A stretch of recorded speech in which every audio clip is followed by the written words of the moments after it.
Norway, 1904. You cut into the north face of a burial mound and the soil smells wrong. Wet, metallic, sealed. Your shovel hits wood. Dense, black, 1,100 years old. A ship rises from the blue clay, plank by plank. 2 women inside, 18 slaughtered animals. And then, in the older woman's lap, a small bronze Buddha, cast in northern India, 5,000 miles from this frozen hillside, with no explanation carved into anything. You're holding it, and your hands are shaking. Tonight, we open the mound, settle in, close your eyes when you're ready. We're not going anywhere. There is a hill in the Norwegian county of Vestfold that does not look quite like a hill. Stand at its edge in the pale morning light, and the slope beneath your boots falls away in a near-perfect arc, curving at the base in a circle too regular to be accidental. The grass there is thick and old. The soil is dark and holds moisture in a way that soil above open ground doesn't, and if you press your hand flat to the earth and stay very still, the ground beneath feels somehow hollow.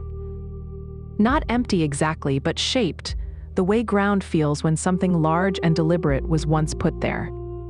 The mound at Oseberg rose 20 feet from the surrounding farmland and measured 130 feet wide at its base. Farmers had plowed around its edges for generations. Occasionally, a plow blade struck wood, old wood, dense and black, buried just below the surface where the mound's skirt met the field. They assumed it was roots. Tree roots sunk deep and preserved by the damp Norwegian soil. They were wrong.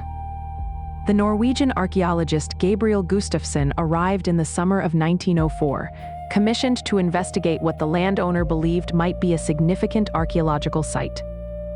Gustafsson had excavated Norse burial mounds before. He knew what to expect from the earthwork. Probably the fragmented remains of a wooden chamber, probably some iron fittings from a cart, or a chest. Probably bones too decayed to tell him much about the person they had once been. Norwegian burial mounds of the Viking Age yielded their contents reluctantly and rarely intact. He began cutting into the north face of the mound on June 8th. His crew was small. Local laborers mostly, guided by Gustafsson's increasingly urgent directions as the excavation progressed. Within a week, they had found what the farmers had been plowing around for centuries. Not pieces of a ship, not timber fragments suggesting that a ship had once existed somewhere nearby. The ship itself. Rising from the wall of blue clay that formed the mound's core like the prow of a vessel still at sea, the clay was what had done it. Blue clay is remarkable for its hostility to the microorganisms that break organic matter down. It excludes oxygen. It maintains a chemical environment in which wood, under the right conditions, can survive not just decades, but centuries, losing structural integrity in stages so gradual that the grain of the wood, the cuts of the carpenter's tools, the curve of a plank shaped by steam over a form, all remain legible. The ship had been buried in a bed of this clay. It had been there for over 1,100 years. And it had survived. It was 78 feet long and 16.7 feet wide at its broadest point. The hull was built in the clinker tradition. Planks of oak overlapped at their edges and fastened with iron rivets, the seams packed with wool or animal hair soaked in pine tar to make the hull watertight. 15 oar ports ran down each side, cut into the strakes with precise regularity, each one sized for a single rower. 30 rowers total, plus a helmsman and presumably a captain. A crew of 32 on a vessel light enough to be carried overland between river systems and fast enough to reach 10 knots in good wind, with both oars and sail deployed. The prow was the first thing the excavators fully exposed, and it stopped everyone on the site. It rose from the clay in a long, curving sweep, terminating not in the simple curve of a functional boat, but in a tightly wound spiral of carved wood. A snake or serpent coiling back on itself, the scales rendered in shallow relief, the whole ornament turned with a confidence that spoke of a craftsman who had done this before, many times before. This was not decorative work added to a functional object. The decoration and the function were continuous with each other. The way a piece of music is not a melody added to rhythm, but both things at once. Gustafsson realized immediately that what he had found was not an ordinary burial. He suspended the excavation, sought emergency funding from the Norwegian government, and returned in the spring of 1905 with a larger crew and a systematic recording protocol that was, for its time, exceptionally rigorous. Every object found was photographed in situ before it was moved. Every measurement was recorded. The blue clay was excavated in controlled layers, with constant attention to what lay beneath. What the dendrochronologists eventually established. Dendrochronology being the science of dating wood by counting and comparing tree rings, reading the history of drought and abundance in the annual growth of a tree, was a precise date for the burial. The timber used to construct the burial chamber inside the ship had been cut from trees felled in autumn of 834 AD. Not approximately 834, not sometime in the first half of the 9th century. Autumn of 834 AD, when the leaves were turning and the nights were already cold. That precision, recovered from a mound sealed for over 11 centuries, is one of those facts that takes a moment to absorb. But what was inside the ship? Inside the stern of the ship, in the position where an oceangoing vessel would have its captain's quarters or its cargo hold, Gustafsson's team found a burial chamber. It had been constructed directly on the ship's deck. A timber structure, tent-shaped, its ridgepole running lengthwise, its walls angled outward from the deck in a form that would have given the interior a peaked ceiling of perhaps 5 or 6 feet at the center. The chamber measured 18.4 feet in length. Its walls had been built with care. Whoever designed it had thought about what would be needed inside. Inside the chamber, arranged with evident intention, were the remains of 2 women. There was a bed, there was a mattress, its stuffing mostly gone but its outline preserved in the clay. The bodies had been laid on this bed, side by side, and around them the contents of an entire household had been arranged. Chests and boxes, kitchen implements, tools for textile work, a small lamp. The chamber had been prepared like a room, not simply packed like a cargo hold. The older of the 2 women was approximately 80 years old at the time of her death. Her bones told a story before Gustafsson even finished reading them. The vertebrae of her spine had fused together in several places, a condition called ankylosing spondylitis that, in its advanced stages, essentially locks the spine into a rigid column, making even the simplest movements agonizing. Her knees were severely arthritic, the joint surfaces worn down to bone grinding on bone. Her hands were gnarled. She had lived in her final years in a body that resisted every movement she asked of it. Think about that. Someone in 9th century Norway kept an 80-year-old woman alive, comfortable, and evidently important for decades. Think about what that means for an 80-year-old woman in 834 AD Norway. Medical care as we understand it did not exist. Pain management consisted of whatever herbal preparations a skilled healer might know, and whatever willpower a person could summon. This woman had not merely survived to 80 in a society where survival itself was not guaranteed. She had survived to 80 with severe, debilitating physical conditions that would have required constant care and support. Someone looked after her. A community sustained her past the point at which she could sustain herself. That kind of sustained care in a world running on subsistence agriculture and seasonal labor is itself a statement of status. You didn't spend resources keeping a useless person comfortable. You kept a person comfortable because they were not useless. Because their presence, their knowledge, their ritual function, or their authority was worth more to the community than the resources spent on their care. The younger woman was initially estimated to have been around 25 to 30 years old. That estimate came from early examination of the remains and was cited in most accounts of the Oseberg discovery for decades. Later forensic analysis using more sophisticated methods revised it substantially. She was, in fact, between 50 and 55 years old at the time of her death, a woman in late middle age. The revision matters because it changes who she might have been. A younger woman might have been a servant, or attendant sacrificed to accompany a high-status elder. A woman of 50 to 55 is a different figure, old enough to have had her own history, her own accumulated authority, her own reasons for being in that chamber. Neither woman wore a crown. Neither carried a sword or a shield or a scepter or any of the symbols we have learned, from other burial traditions, to associate with royalty or high status. No royal insignia. No weapons of rank, and yet the investment poured into their burial. The ship, the mound, the chamber, the 18 animals, the 4 carved sleighs, the tapestries, the Persian silk.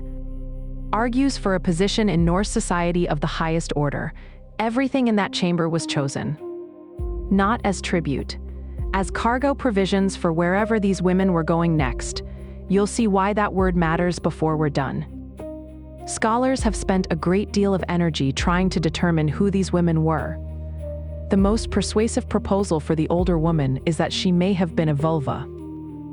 A Norse seeress, a practitioner of the ritual magic called Cider, a figure who occupied a specific and respected and feared position in the Norse social world. The evidence is circumstantial but consistent.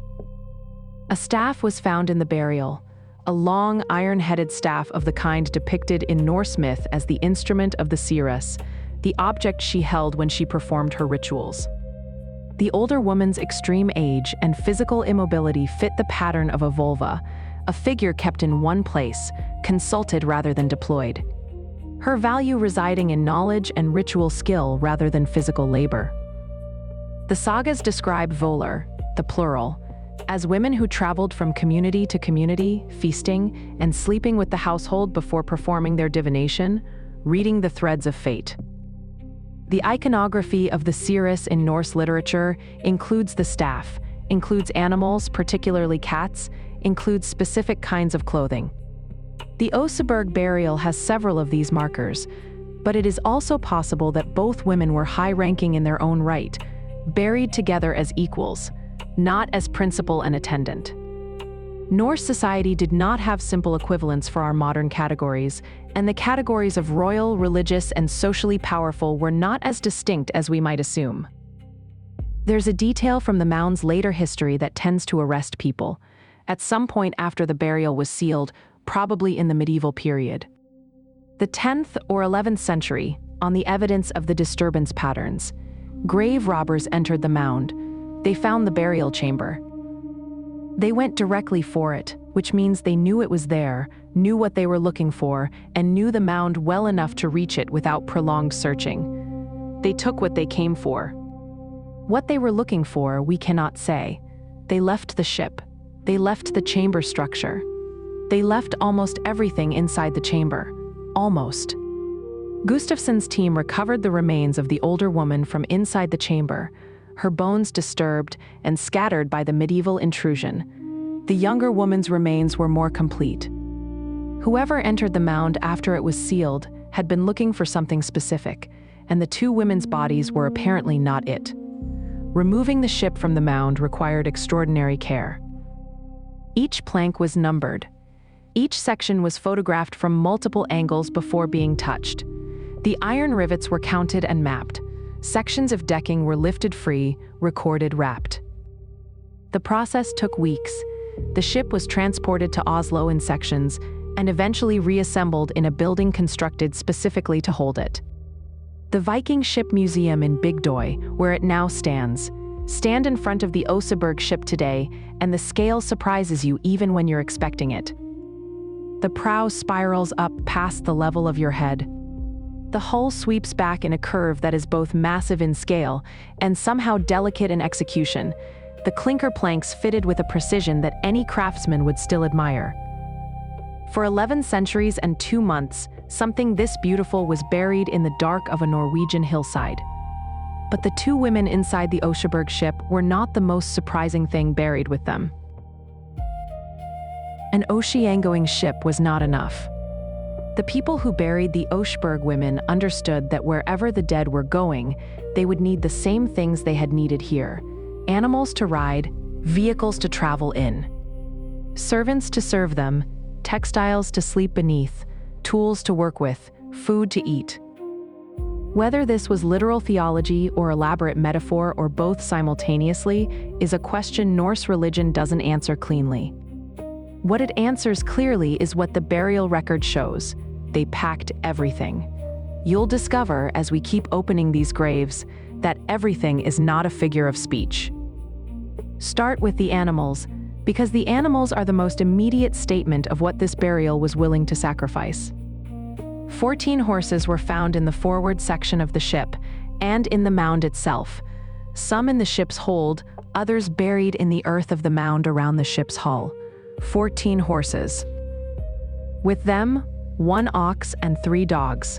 18 animals total, killed at the time of burial and interred as part of the funerary provision. The horses were not old or sick or otherwise surplus animals.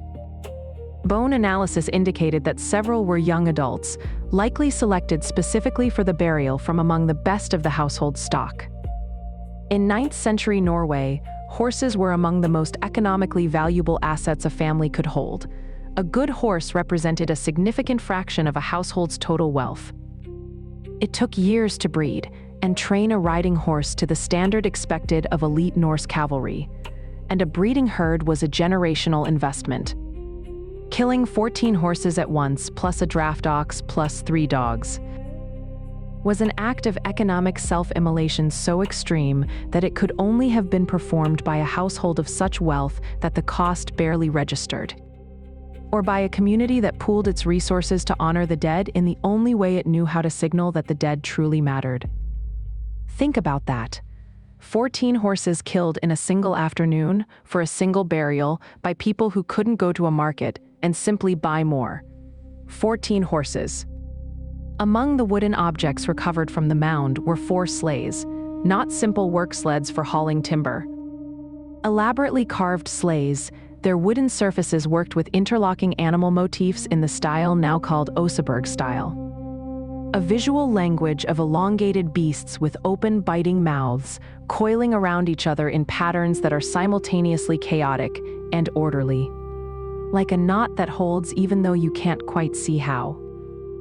The carving on the sleighs is different from the carving on the ship, the work of different hands, but all of it operating within the same aesthetic grammar.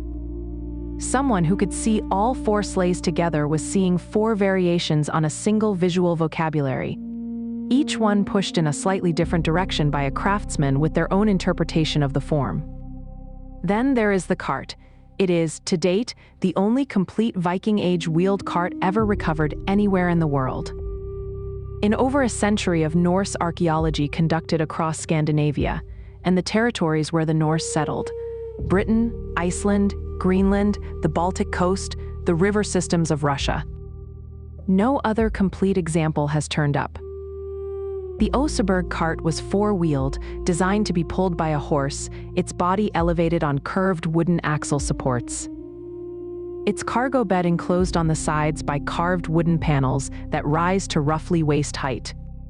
The panels are where the archaeology becomes mysterious. The carvings are dense with human and animal figures, locked in interactions that range from what looks like procession to what looks like violence to what might be ritual. A figure with a wide-brimmed hat, possibly Odin, whose iconography almost always includes the hat, appears in one scene. A group of figures grasps a human body, or perhaps a bound figure, or perhaps something else. Animals with open mouths, serpents, cats, horses, all tangled together with human figures in narratives that resist simple reading. Scholars have been arguing about what these panels depict for over a century, and the argument shows no sign of resolution. The best current interpretation is that the scenes draw on mythological material. Possibly stories related to the Oseberg women's ritual function, possibly scenes from the Eddic tradition that we know only partially, possibly reference to stories that are now entirely lost. What's clear is that whoever commissioned and executed these carvings was working within a sophisticated visual tradition with its own internal grammar, and expected the audience to recognize what they were seeing. The 4 corner posts of the cart's body terminate in carved human heads. They're not decorative in any abstract sense. Each head is specific, individuated with particular proportions and expressions. the eyes are open. The mouths are set in expressions that shift depending on the angle of light and the angle of your own viewing position. In flat morning light, they look calm. In raking afternoon light, they look like they're about to speak. The burial chamber at the stern of the ship, the tent-shaped timber room 18 feet in length, was packed with the furnishings of a high-status Norse household. Wooden chests bound with iron hasps, their lids decorated with carved animals, a large cauldron, iron, heavy enough that 2 people would have needed to carry it. A frying pan with a long wooden handle, the kind used directly over an open fire. A carved wooden bucket, its staves still fitted together, its handle still attached. Kitchen equipment at a scale that suggested regular, serious cooking. Not a token provision for the dead, but the actual working apparatus of a household that prepared food for many people.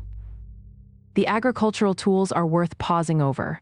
The excavators found rakes, hoes, a wooden spade, equipment for textile production including loom weights and spindle whorls. These are the tools of daily labor, specifically the labor of women in a Norse household, since textile production was coded female in the Norse world and represented a significant economic activity. Clothing, sails, rope, decorative hangings, all of it depended on the fiber work performed by women in the hall, winter after winter, turning raw wool and flax into the fabric that kept a household clothed and a ship in sail. The inclusion of these tools wasn't incidental. It was a statement about who these women were and what their labor meant. And then the silk. In among the textile fragments recovered from the Oseberg burial, most of them Norwegian wool in various weave structures, exactly what you'd expect. Gustafsson's team identified something that wasn't Norwegian at all. The weave structure was too fine, the thread count too high, the material itself different in quality from anything produced in Scandinavia. Analysis eventually identified it as Persian silk, manufactured in the great weaving workshops of the Sassanid Persian tradition. Or, since Sassanid Persia had been conquered by the Arab armies in the 7th century, in the workshop traditions that continued under Islamic rule in what is now Iran and Iraq. The specific design motifs visible in the surviving Oseberg silk fragments are characteristic of the broader Silk Road luxury textile tradition, repeating medallion patterns enclosing paired animals. Or confronted birds, the figures facing each other in bilateral symmetry across a central axis. This was the visual language of prestige textiles across the vast territory from Byzantium to Central Asia. A piece of fabric in this style announced its own value. It was not made locally, it was not easily obtained. And it had passed through multiple hands along multiple trade routes before arriving in a Norwegian hall. These are 9th century Norwegian women wrapped in cloth made 3,000 miles away. The silk fragments are not large enough to reconstruct complete garments, but they are numerous enough to establish that multiple textile items, clothing, perhaps hangings, perhaps bedding, incorporated this material. The Oseberg women, or their household, had acquired Persian silk in sufficient quantity to use it decoratively in more than one context. This was not a single precious piece kept locked away. It was household fabric, used and incorporated into the normal functioning of the domestic space. Other textiles from Oseberg include fragments of tapestry, woven pictorial scenes, their colors faded over 11 centuries of burial to pale shadows of what they had been. But their images still readable in places. Processions of figures, vehicles with wheels, animals, both recognizable and mythological. The tapestries appear to have hung on the walls of the burial chamber. Hung there specifically to decorate the room for eternity, to give the dead something to look at, or to establish the social world they had inhabited as the context for their departure from it. The picture that emerges from all of this, accumulated object by accumulated object, is not simply one of wealth. It is a picture of a household at the intersection of local Norse culture and a vast international network of exchange. Every object that came from outside Scandinavia, the silk, the seeds of plants that don't grow in Norway found in the burial soil, the feathers in a pillow that ornithological analysis identified as coming from birds native to southern Europe. Every one of these things is evidence of a contact, a transaction, a connection maintained across distance. The Oseberg women weren't wealthy because they had a lot of local stuff. They were wealthy because they had reach. The silk was a symbol not just of purchasing power, but of access. Access to the trade routes, to the merchants who ran them, to the networks of exchange that connected the Norse world to the larger world beyond. The tapestry fragments received relatively little scholarly attention in the decades after Gustafsson's excavation. They were fragile and difficult to study, pressed thin by 11 centuries of earth. And the early 20th century lacked many of the analytical tools that later archaeologists would bring to textile study, but a more recent systematic examination of what survives, conducted with high-resolution imaging, multispectral photography, and careful comparison with other contemporary textiles, revealed something in the woven patterns that had gone unnoticed. And woven into the silk a pattern no one would recognize for another century. Lake Mälaren lies west of Stockholm, spreading through the Swedish landscape in a tangle of islands, inlets, and tree-lined channels. In winter, the lake freezes solid enough for heavy traffic. In summer, its surface catches the long Scandinavian light and holds it, reflecting the spruce and birch of the shore in water so still that on calm mornings the reflection and the reality are difficult to distinguish from any distance. In 1954, a small archaeological team arrived at one of the lake's islands, Helgö, 3 miles long and perhaps a mile across at its widest point, covered in second-growth forest over the remains of whatever had stood there before. The island had been used for settlement, an activity from roughly the 3rd century AD to the 8th century, after which it was apparently abandoned in favor of newer and better-positioned trading sites. By the time the archaeologists arrived, 1,200 years of vegetation and soil formation had buried the evidence of what had happened there under several feet of earth. Helgö was what historians call a proto-urban site, a place that had developed the functional characteristics of a town. Specialized production, long-distance trade, a degree of population density beyond what simple farming requires. Before the social and political structures of formal urban life had fully crystallized in Scandinavia. These sites appeared across northern Europe from the 3rd to 8th centuries, disappearing as the Viking Age trading towns of Hedeby, Birka, and Ribe took over their functions. They were the system's infrastructure before the system fully knew it was a system. The excavators of Helgö expected to find the ordinary debris of such a site: iron slag from smithing, glass beads from bead-making, fragments of imported pottery, and metalwork. The bones of animals butchered for food, the carbonized seeds of crops and wild plants. All of these things were there, exactly as expected, but in July 1954 in the building, the excavation team had designated House Group 2. A worker's trowel struck something that was not debris. The object was bronze, heavily patinated to a deep greenish brown, and small enough to close a hand around. It depicted a seated human figure. The posture was immediately distinctive to anyone with any exposure to the Buddhist visual tradition. Legs crossed in the lotus position, left hand resting on the left knee. Right hand raised with the fingers extended in a specific gesture. The Abhaya Mudra, the gesture of reassurance and fearlessness, the hand raised palm outward as if to say, "Do not be afraid." The figure's head bore the Ushnisha, the cranial protrusion that is one of the 32 marks of a Buddha in Indian iconography, indicating transcendent spiritual development. The hair was rendered in tight, stylized curls in the manner of Gupta period Indian Buddhist art. It stood 3.3 inches tall. The gold was the detail that stopped the excavators entirely. Inlaid into the center of the figure's forehead was a small disc of gold. The urna, the circular mark between the eyes that in Buddhist iconography represents the ability to perceive reality directly, to see through the surface of phenomena to their underlying nature.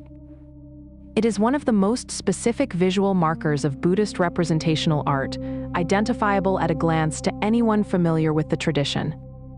The eyebrows and mouth were worked in a darker metal, probably silver or niello, a sulfur-rich alloy used for decorative inlay, creating the subtle tonal contrast that gives the face its expression of composed, attentive calm.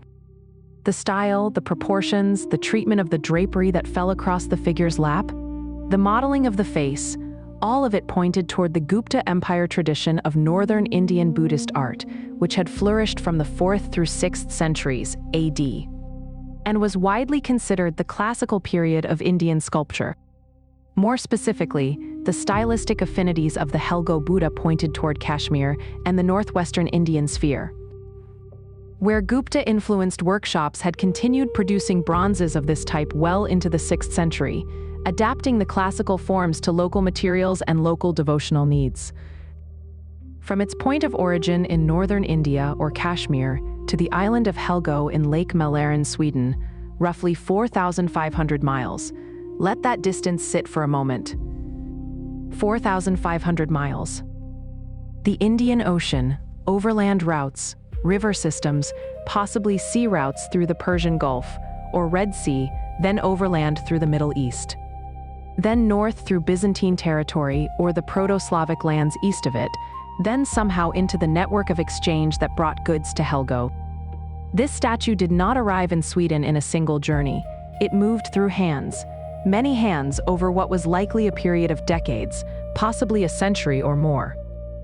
Each transfer was a transaction, a negotiation, an act of valuation by someone who looked at this object and decided it was worth carrying further. The rivet holes changed the interpretation. On the back surface of the statue, conservators identified a small cluster of holes of a type consistent with mounting rivets, the kind used to attach a freestanding object to a backing plate, usually of wood. At some point in the statue's long history, it had been fixed to something larger, possibly an altar, possibly a reliquary box, possibly a portable shrine of the kind used by Buddhist monks and merchants who needed a focus for devotional practice while traveling.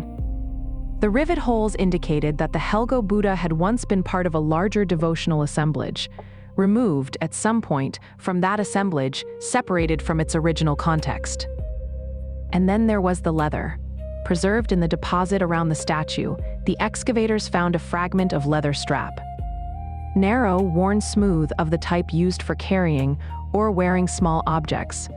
Someone had looped or threaded this strap through or around the statue. Someone had worn it. Not displayed it, not placed it on a shelf. Worn it, close to the body, in the way that objects of personal protection or spiritual significance are worn, a talisman, a charm. Something carried because the person carrying it believed it held power. That detail, the leather strap around the neck and arm, is going to change what we think about how the Norse treated sacred objects that passed through their hands. These weren't museum pieces to be admired at a distance. The people who encountered objects like this, whatever their understanding of what the objects meant in their original cultural context, engaged with them physically. They wore them. They used them. They incorporated them into their own practices of protection and invocation. The bronze Buddha at Helgo had been made in India as a devotional object, fixed to a shrine as a focus for Buddhist worship, removed from that shrine. Carried 4,500 miles through a series of cultural contexts it was never designed for, and finally worn against someone's body on a small island in a Swedish lake. Its journey across the world was also a journey through entirely different frameworks of meaning, each one projecting onto it what it needed to see. The Buddha was not alone in House Group 2. Laid out alongside the statue, in the same depositional layer, apparently from the same deliberate accumulation, were objects from at least 3 other distinct cultural traditions. An Irish crozier, a bishop's ceremonial staff decorated in the style of early medieval Irish metalwork, interlaced patterns, knotted animals, the particular visual language of the insular tradition that flourished in Ireland and northern Britain from the 7th century onward. The crozier was the mark of episcopal authority in the Christian Church, a staff shaped like a shepherd's crook, carried in procession, used to symbolize the bishop's pastoral role over his community. This one had been made somewhere in Ireland or the Irish-influenced British Isles, probably in a monastery workshop, probably between the late 7th and early 8th centuries. It had left that context at some point, taken in a raid perhaps, or traded through the networks of Irish sea commerce, and traveled to Sweden, a bronze bucket from Egypt. Coptic in its manufacture, its handles formed in the characteristic style of late antique Egyptian metalwork, its form continuous with the bucket-making traditions of Roman Egypt and its successors. The Coptic Christian community of Egypt, descendants of the ancient Egyptians who had converted to Christianity in the 1st centuries AD, maintained their own distinct artistic traditions through the Byzantine period and into the early Islamic period. This bucket had come from that world, from Egypt or the Eastern Mediterranean, and had moved north through trade routes that connected the Mediterranean to the Baltic in ways that left little documentation but abundant physical evidence. Roman gold coins, minted centuries before the objects around them were made, had ended up in the same deposit. Baltic amber beads, almost certainly local in origin, lay alongside objects that had crossed continents and seas to reach the same small room. One room, on one island. Objects from the Gupta Empire, from early medieval Ireland, from Coptic Egypt, from Imperial Rome, from the Baltic shore. 5 distinct provenance points, spanning roughly 4,500 miles from east to west, and representing civilizations separated by language, religion, and centuries of independent development. The Buddha at Helgo traveled 4,500 miles. The silk at Oseberg came from Persia. The silver at Gotland came from Baghdad. These aren't isolated curiosities. They're evidence of a network that connected the fjords of Norway to the palaces of the Caliphate. This is not the Viking world of popular imagination, the world of longship raiders burning monasteries and terrorizing coastlines. That world existed. The raid on the monastery at Lindisfarne in 793 AD is real. The raids on Ireland and France and England are real. The violence is real.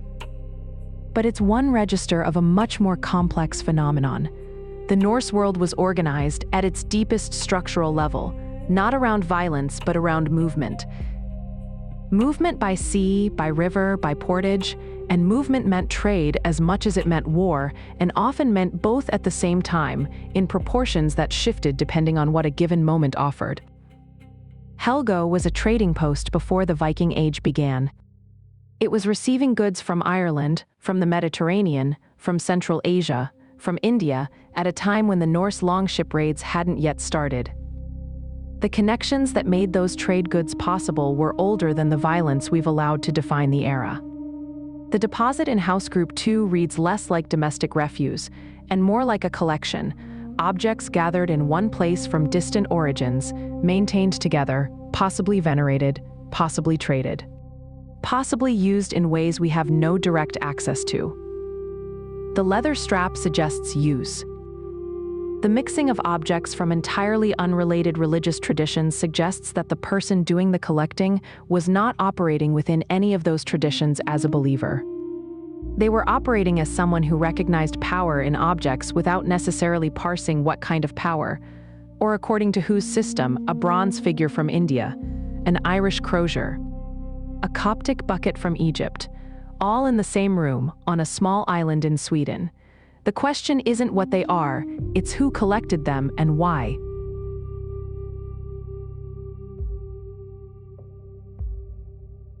Norse cosmology held the world together with rivers.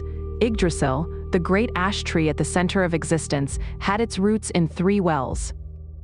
The rivers of the world emerged from these wells and ran outward through the 9 realms, connecting them, making travel possible. Linking the world of the living to the world of the dead and the world of the gods. They didn't just live near rivers. Rivers were how they thought about the world, the frame around which their mythology was built, the underlying logic of existence itself. That cosmological instinct found its most consequential physical expression in what historians call the Varangian trade routes. The river systems that the Norse navigated south and east from the Baltic coast into the heart of Eurasia.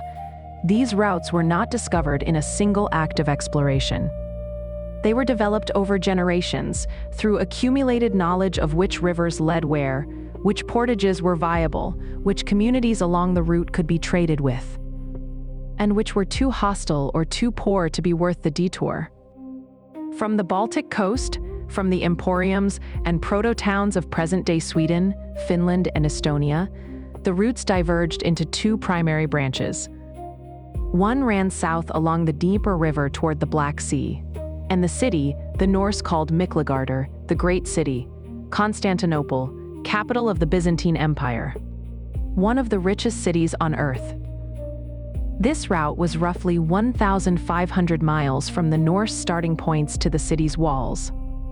The other ran southeast along the Volga River system toward the Caspian Sea, and from there into the trade networks of the Islamic world. To the great market cities of the Iranian plateau, to the Abbasid Caliphate's capital at Baghdad, to the silver mines and silver merchants who supplied the most important currency in the medieval world. That second route stretched roughly 3,700 miles from the Baltic coast to the trading centers of the Caliphate, 3,700 miles. Navigated in sections, by boat down river systems with portages between watersheds, overland through territories controlled by intermediary powers, and finally by sea across the Caspian to the Iranian shore. One way, then back again if you survived. The Volga route was not a path through empty wilderness.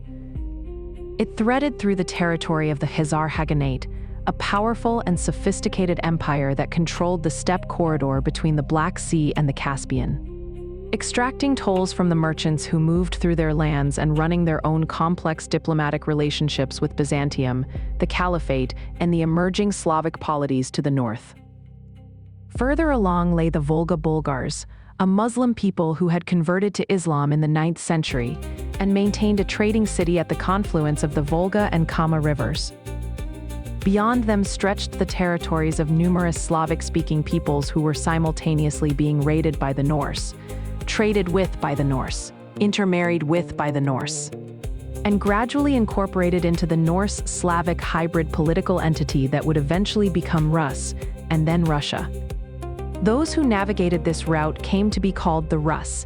The etymology of the word is contested, possibly from a Finnish word for the Swedish men who dominated the early route, possibly from an Old Norse word related to rowing. But the name is significant because it is the name that eventually attached itself to the territory, the people, and the civilization that emerged from the Norse presence in the river systems of Eastern Europe. What the Rus were trading was straightforward: slaves and furs going south, silver and silk coming north. The arithmetic of the exchange was simple, and it worked. The Islamic world of the 9th and 10th centuries was, by most measures, the most economically sophisticated civilization on Earth. The Abbasid Caliphate, centered in Baghdad, ran an economy of enormous sophistication, with standardized currency, functioning credit markets, long-distance commercial networks, and a supply of silver from mines in Central Asia that gave the caliphal silver dirham, the standard coin, a reputation for reliability that made it acceptable across thousands of miles of trade territory. What the Caliphate wanted in large quantities was what the Norse world could supply: furs from the boreal forests of Scandinavia and Russia, sable, beaver, ermine, the luxury commodities of the northern cold, and slaves taken from raids on the Slavic and Baltic peoples who lived along the route's south. The exchange was brutal in its human cost and enormously productive in its economic effects: the Islamic silver that flowed north along the Volga route, the dirhams minted in the workshops of Baghdad, and the Iranian cities, stamped with Arabic script, passing through Khazar hands and Bulgar hands and Norse hands before arriving in Scandinavia, transformed the economies of the Norse world. It funded the construction of the great longships. It paid for the elaborate burials at Oseberg and Birka and Jelling. It made the Norse what they were during the 9th and 10th centuries, the most consequential maritime power in the North Atlantic. And the evidence of all this is written most clearly in silver. The island of Gotland sits in the middle of the Baltic Sea, roughly 50 miles off the Swedish coast, at the natural way station position for ships moving between the Baltic's eastern and western basins. From Gotland, you can reach the Swedish coast, the Finnish coast, the coast of what is now Latvia and Estonia, all without venturing into open ocean. For a maritime trading culture, it was an ideal stopping point, a neutral ground where merchants from different directions could meet. An exchange without any single political authority controlling the terms. From Gotland's soil, archaeologists have recovered 168,000 Islamic silver coins, 168,000 coins minted primarily between 786 AD. The reign of Harun al-Rashid, the Caliph of the Arabian Nights stories. And 1009 AD, a span of 223 years during which the Volga trade route was operating at its most intensive. The coins are not spread randomly across the island. They occur in hoards, buried caches of silver placed deliberately in the earth, sometimes associated with other objects, sometimes simply coins wrapped in cloth or leather and buried without ceremony. Over 700 separate hoards have been found on Gotland, containing the 168,000 coins in aggregate. Think about that number, 168,000 coins from a single island in the Baltic Sea. More Islamic silver has been found in Scandinavia than in any other region of Europe outside the Islamic world itself. The numbers are not close. Scandinavia has recovered approximately 3 times as much Abbasid silver as has been found in Germany, France, and Britain combined. This silver was not an accident. It was the product of a sustained, organized, multi-generational commercial relationship operating across 3,700 miles of river, steppe, and sea. Hold on to 168,000. It will matter when we reach the island of Gotland in its full context, surrounded by the other islands of Scandinavian history. For now, it stands as testimony to the scale of what was happening. The Norse weren't only going east. The Atlantic route stretched in the opposite direction, roughly 3,000 miles from the Norwegian coast across open ocean to the shores of North America. Iceland was settled first. In the 870s AD by Norse farmers and their Irish slaves, pushing west from the Faroe Islands into ocean that no European had previously inhabited. Greenland followed in the 980s, Eric the Red leading a fleet of settlers to the island's southwestern coast, establishing a colony of perhaps 500 people that would persist for 4 centuries before dying out in circumstances still debated by historians. And then, around the year 1000, some of those Greenlandic Norse went further. Lance Oak Meadows, on the northern tip of the island of Newfoundland, is a cold place in every season. The wind off the Strait of Belle Isle carries salt and the smell of cold water. The ground is boggy, the vegetation low, the sky often overcast. It is not, by any reasonable measure, an inviting place to build a settlement. But it has a harbor, it has timber, it has fresh water. And in the early 11th century, a group of Norse from Greenland looked at it and decided it was worth the attempt. Tree ring analysis dates the Norse occupation of Lance Oak Meadows to exactly 1021 AD. Not approximately, not sometime in the early 11th century, the year 1021. Over 800 Norse objects have been recovered from the site. Iron rivets of the type used in Norse shipbuilding, a bronze ringed pin of a kind common in Norse Greenland, a spindle whorl indicating that women were present, and spinning yarn, iron slag from a smithy. Butternuts, a species of tree that does not grow in Newfoundland or Greenland, but does grow further south along the North American coast, suggesting the site was used as a base for expeditions further into the continent. 3 directions, east to Baghdad, roughly 3,700 miles, south to Constantinople, roughly 1,500 miles, west to Newfoundland, roughly 3,000 miles across open Atlantic. All of these routes were operating within the same century, or 2, all drawing on the same fundamental Norse capabilities, the clinker-built ship that could handle both open ocean and shallow rivers. The navigation skills built up over generations of coastal sailing, the organizational capacity to sustain long-distance expeditions, and the commercial instinct to identify what different worlds wanted and what they had to offer in exchange. The burial goods make more sense in this light. The Persian silk at Oseberg was not a mystery to the people who buried the Oseberg women. It was an expensive import, available through channels that the Norse world was deeply embedded in. The bronze Buddha at Helgo was not a curiosity stumbled across by accident. It had moved through networks of exchange that the Norse themselves were participants in, entering at the Baltic end, while the statue entered somewhere in the Indian Ocean or Central Asian corridor. Both objects eventually arriving at the same small Swedish island. The Irish crozier at Helgo almost certainly came through the Norse raids on Irish monasteries that began in the 790s and continued for over a century. Everything connected. Everything moved. For 223 years.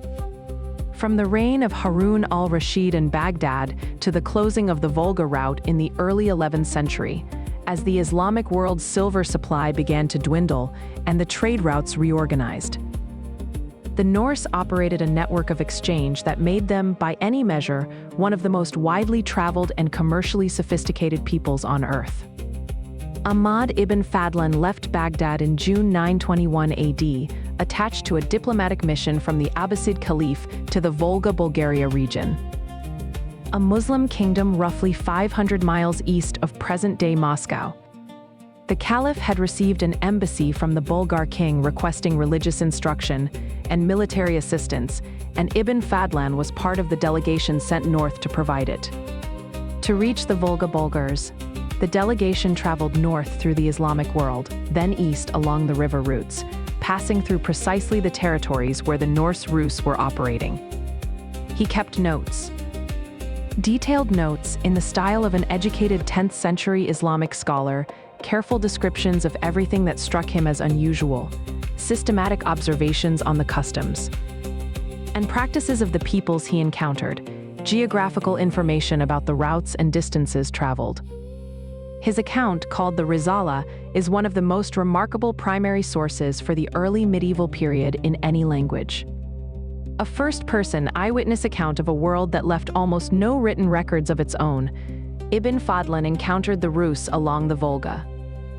He described them in terms that make clear he found them simultaneously impressive and bewildering, physically large, tattooed from their fingernails to their necks with images of trees and figures, wearing cloaks fastened at the shoulder.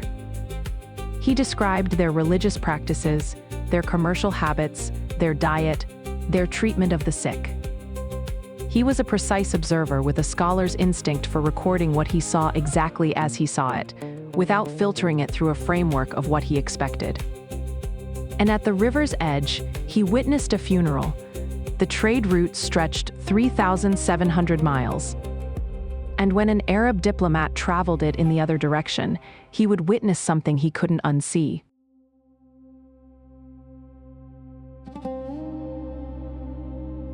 He left Baghdad on the 21st of June, 921 AD.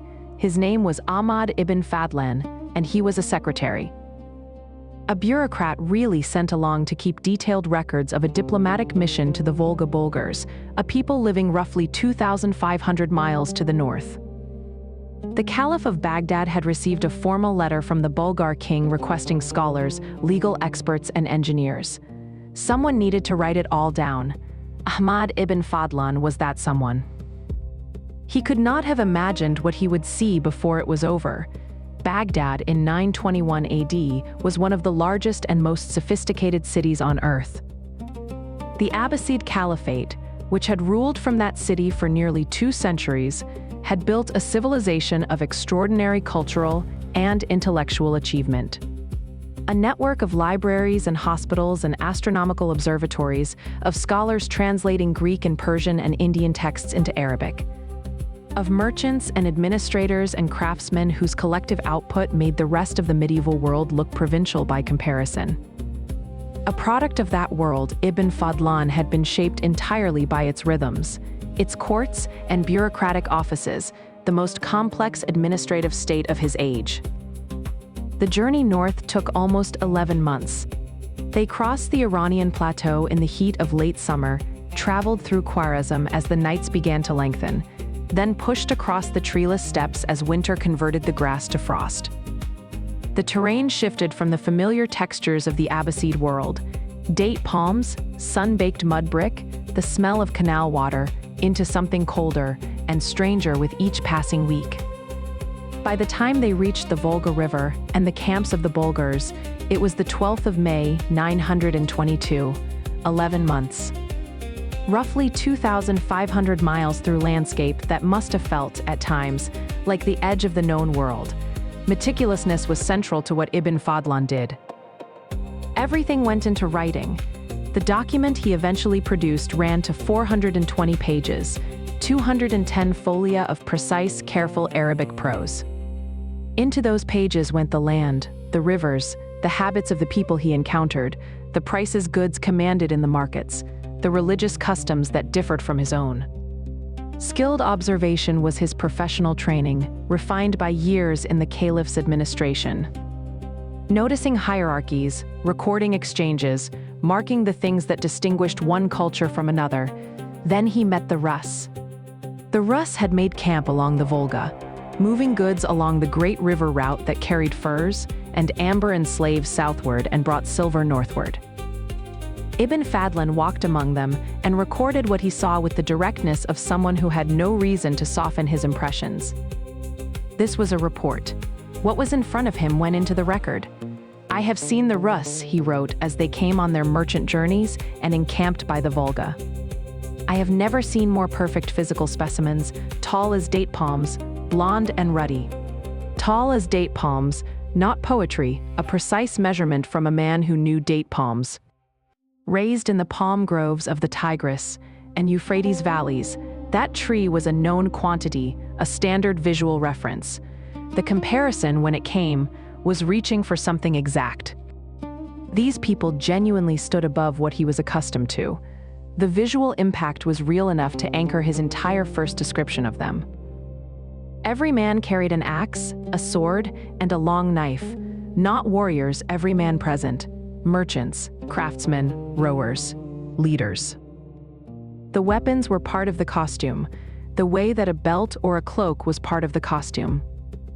In a world without reliable law enforcement across the trading routes, you wore your deterrent on your body, always, the way you wore your boots.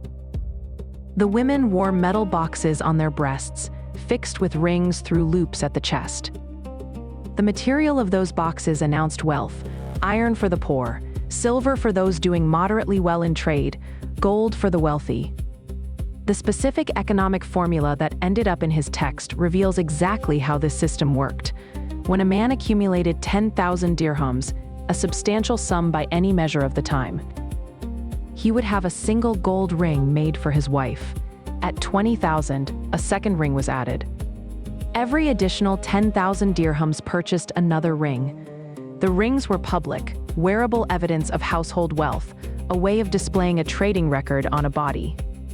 Consider what that means. The jewelry was a balance sheet. Each ring represented a specific threshold crossed, a specific number of furs sold, a specific quantity of silver counted and converted. Walking records of commercial success, those women advertised the reliability of the household as a trading partner to every merchant who glanced at a wrist.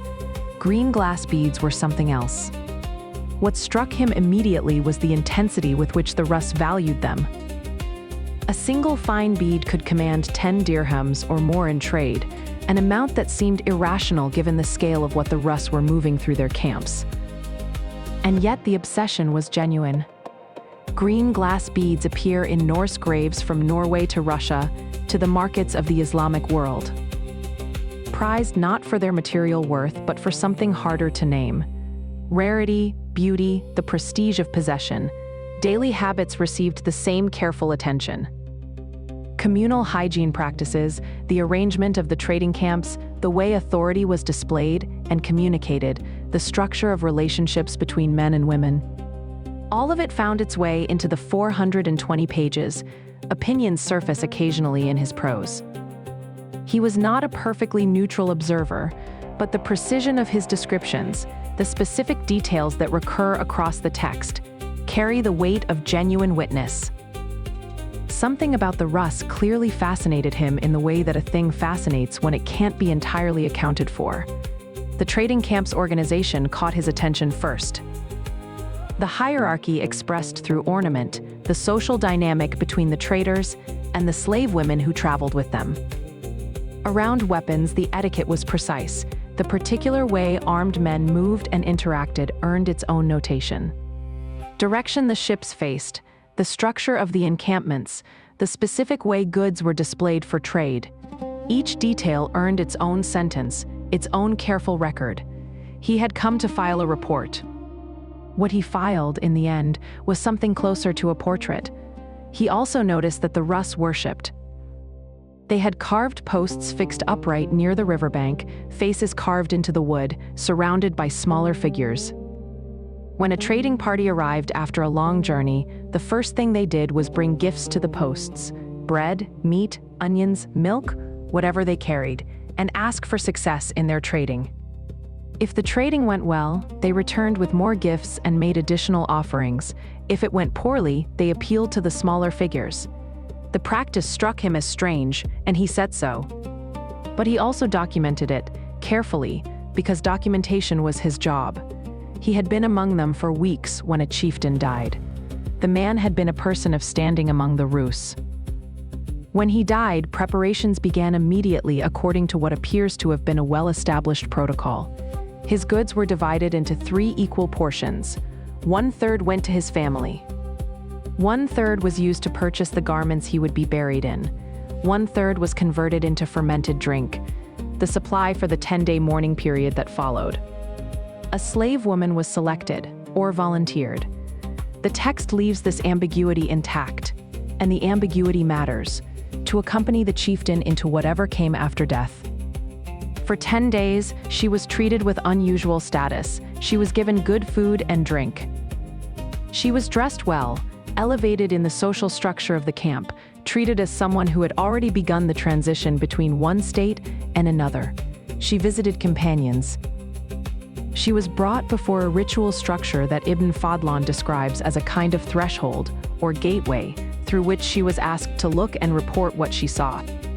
"I see my master and his companions," she said each time. "Call me to them."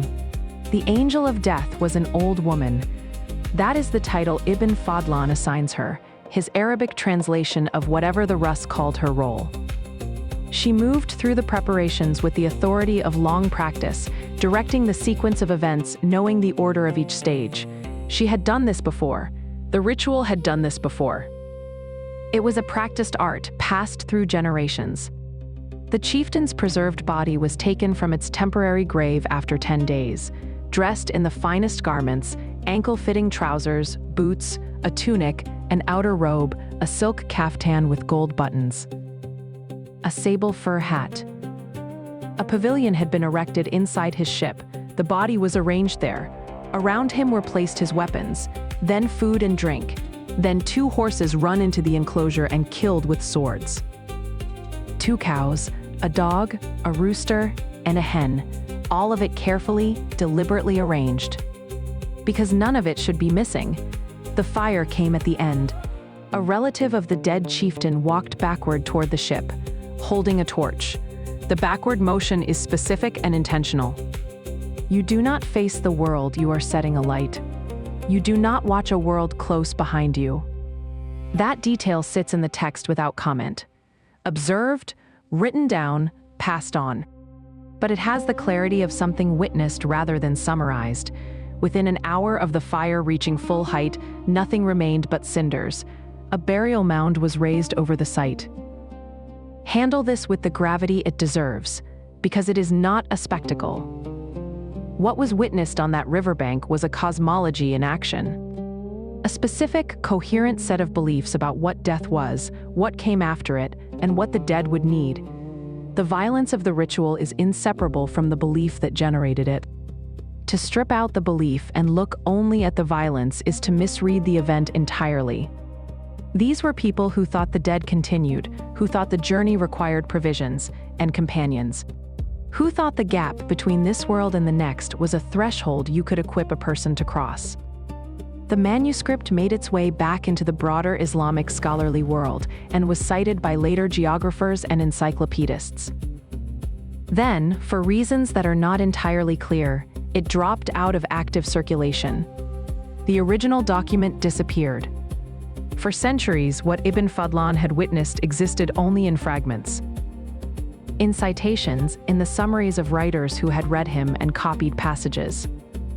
In 1923, a scholar named Zeki Validi Togan was working in the Imperial Library at Mashhad, in northeastern Iran. The volume before him was a large 13th century geographical encyclopedia, the kind of compendious reference work that collected knowledge from hundreds of earlier sources.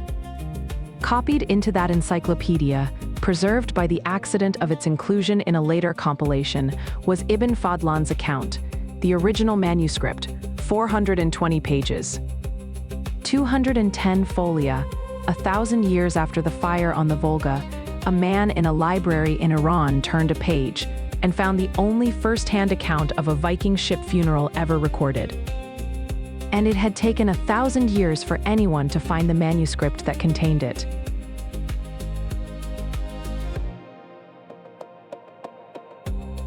Gotland sits in the Baltic Sea, roughly 30 miles off the Swedish coast, a limestone island 49 miles long and 22 miles wide at its broadest point. The landscape is flat, crossed by dry stone walls, dotted with the ruins of medieval churches and the older traces of farms that have been worked continuously for more than 1,000 years. The limestone meadows hold wildflowers in summer. In winter, the wind off the Baltic comes in from the east without obstruction and lays itself flat against everything it touches. Under those fields, there is silver, and this is where the impossibility we started with begins to compound. Because the objects in Viking graves don't just come from Scandinavia, they come from everywhere, the Buddha from India, the silk from Persia, and now a quantity of Islamic silver so large it defies any theory that treats the Norse as isolated raiders at the edge of the known world. Not a scattered few coins, not the modest savings of a single desperate household. The soil of Gotland contains over 700 separate silver hoards, caches buried between the 9th and 12th centuries, representing more than 2,200 pounds of silver.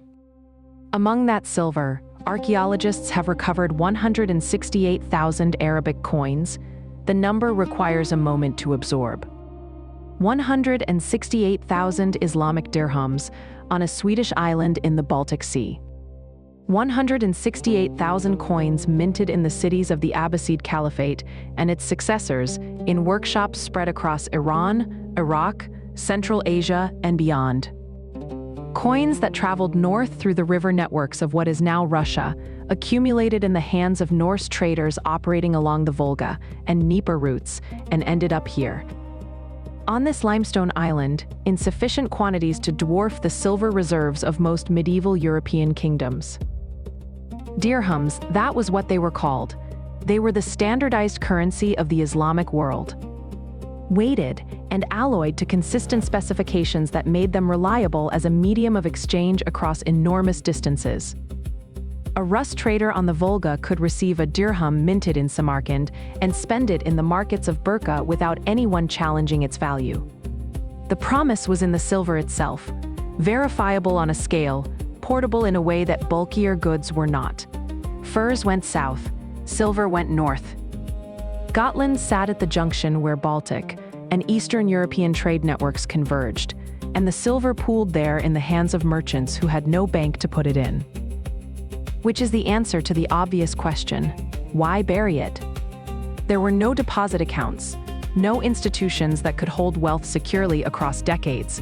The ground was the vault. You dug a hole, placed your silver, covered it, remembered where you put it, and told someone you trusted. A spouse, a child, a business partner. Then, sometimes you didn't come back. Sometimes the person who knew where the cash was died before they could retrieve it or tell anyone else. 700 hoards. 700 separate moments of burial, 700 separate failures of retrieval. 700 collections of information that ended with the person who carried them. On the 16th of July, 1999, a farmer named Arthur Svensson was working a field near the farm of Spillings, in the northern part of Gotland. He was using a metal detector, a practice that has produced countless small finds across the island's fields over the decades. He found a signal, then another. Then he stopped and called the county authorities, because what was coming out of the ground was not small. What emerged from two adjacent caches, buried within a few feet of each other, almost certainly at the same time, constitutes the largest Viking Age silver hoard ever found anywhere in the world. 148 pounds of silver, total split between the two deposits, 14,295 coins. Of those coins, 14,200 were Islamic dirhams. The remaining coins were Byzantine and other Central Asian currencies. 69 different minting locations contributed to the Spillings hoard. Those mints were spread across 15 countries by modern boundaries: Iran, Iraq, Afghanistan, Uzbekistan, Turkmenistan, Azerbaijan, Georgia, and more. The date range on the coins runs from 539 AD, when the Sassanid Persian Empire was issuing its own currency, all the way to 870 AD, when Abbasid mints in Saaremaa and Baghdad and dozens of provincial cities were producing dirhams at the peak of their output. Some of that silver predates Islam entirely.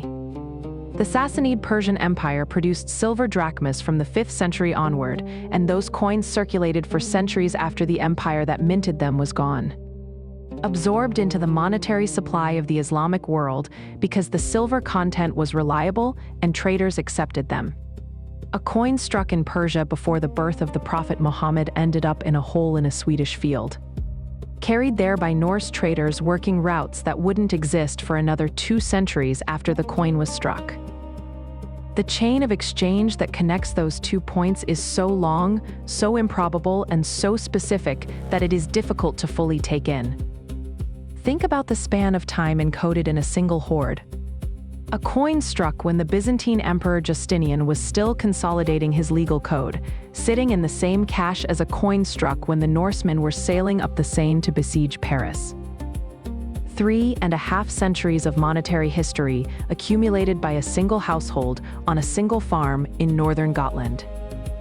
Alongside the coins were approximately 486 silver bangles, arm rings probably twisted and coiled and stacked in the deposit.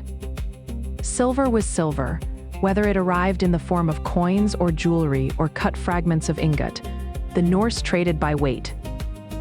A dirham and a slice of arm ring and a piece of hack silver were all interchangeable if the scale agreed. The bangles could be worn on the body during travel. Wealth carried on the skin, available in the markets of any city along the route, and melted or cut when payment was needed. The 148 pounds of silver buried at Spillings would have covered the tax owed to the Swedish king from the entire island of Gotland for roughly 5 years. Think about that. One farm, one pair of holes in a limestone field, 148 pounds of silver. 14,295 coins from 69 different minting locations in 15 countries. Someone buried this and never came back for it. The coins are not just treasure. They are a record of contact. Each dirham that passed through Norse hands traveled a specific route, minted in a specific city, used in regional trade, eventually acquired by a Rus trader moving north along one of the river routes, changing hands at trading posts and market camps across the 1,000-mile journey from the Caspian Basin to the Baltic coast. By the time a coin ended up in the Spillings deposit, it might have passed through a dozen hands across 4 or 5 different cultural zones. The hoard is an archive, not a fortune. It is 14,295 separate data points about where the Norse were operating, who they were trading with, what the world looked like from the perspective of the people doing the most ambitious long-distance commerce of the early medieval period. Other Gotland hoards tell similar stories at smaller scale.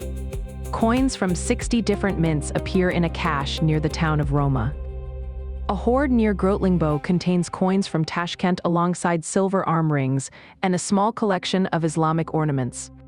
They're decorative motifs unfamiliar to anyone raised in a Norse visual tradition.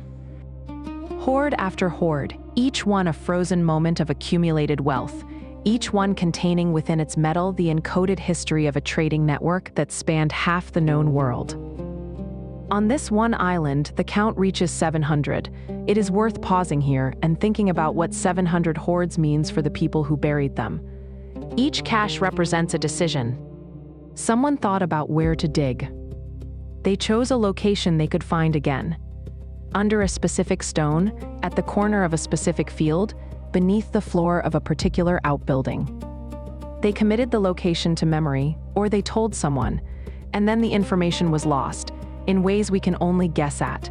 Raid, disease, accident, the death of the only person who knew. The failure to pass the knowledge on before it was too late. There is something in the density of buried silver on Gotland that speaks to the uncertainty of the Viking Age in a way that the sagas and the ship graves don't quite capture. The sagas are full of courage and glory and the clean lines of heroic narrative. The hoards are something different. Evidence of anxiety, of wealth held loosely, of the knowledge that the world could change overnight, and the silver in the ground might be the only thing that survived. The trade that produced the hoards was enormous in scale but fragile in structure. There were no treaties guaranteeing safe passage along the Volga. There were no inspectors verifying the weight of the silver at each point of exchange. There were no insurance mechanisms for a shipwreck or a raid. What held the network together was reputation. The knowledge, carried from trader to trader across thousands of miles, that certain people could be trusted to deal honestly, to show up with what they said they would bring, to honor agreements made at previous meetings. The Norse traders who dominated the eastern river routes in the 9th and 10th centuries built that reputation over generations, in ways that left traces in the silver they accumulated and the soil they buried it in. All of it on a single island. That same tally, pressing down into Gotland's soil, field after field, corner after corner, each cache a quiet interruption in the dark.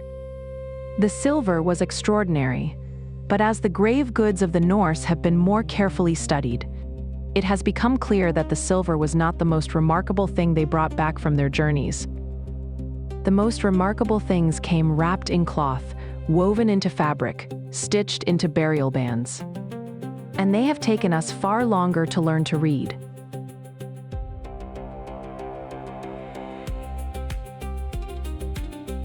Fabric dissolves. That is the foundational problem of textile archaeology, and it shapes everything that follows from it. Stone endures for 10,000 years with modest care. Iron corrodes slowly, bronze even more slowly. Wood, given the right combination of waterlogging or desiccation, can survive for centuries, but cloth, woven from organic fiber, vulnerable to moisture and oxygen and the patient chemistry of soil bacteria, tends to vanish. What remains does so almost by accident, trapped against a metal brooch whose corrosion preserves the weave pattern in the rust, sealed in a burial chamber dry enough to slow the rot, pressed under a collapsed timber that kept out the moisture long enough. The Oseberg ship burial contained at least 15 separate textile fragments, preserved because of the specific chemistry of the blue clay that had sealed and surrounded the ship for 11 centuries. Among those fragments were pieces of silk, not rough silk, not a simple plain weave.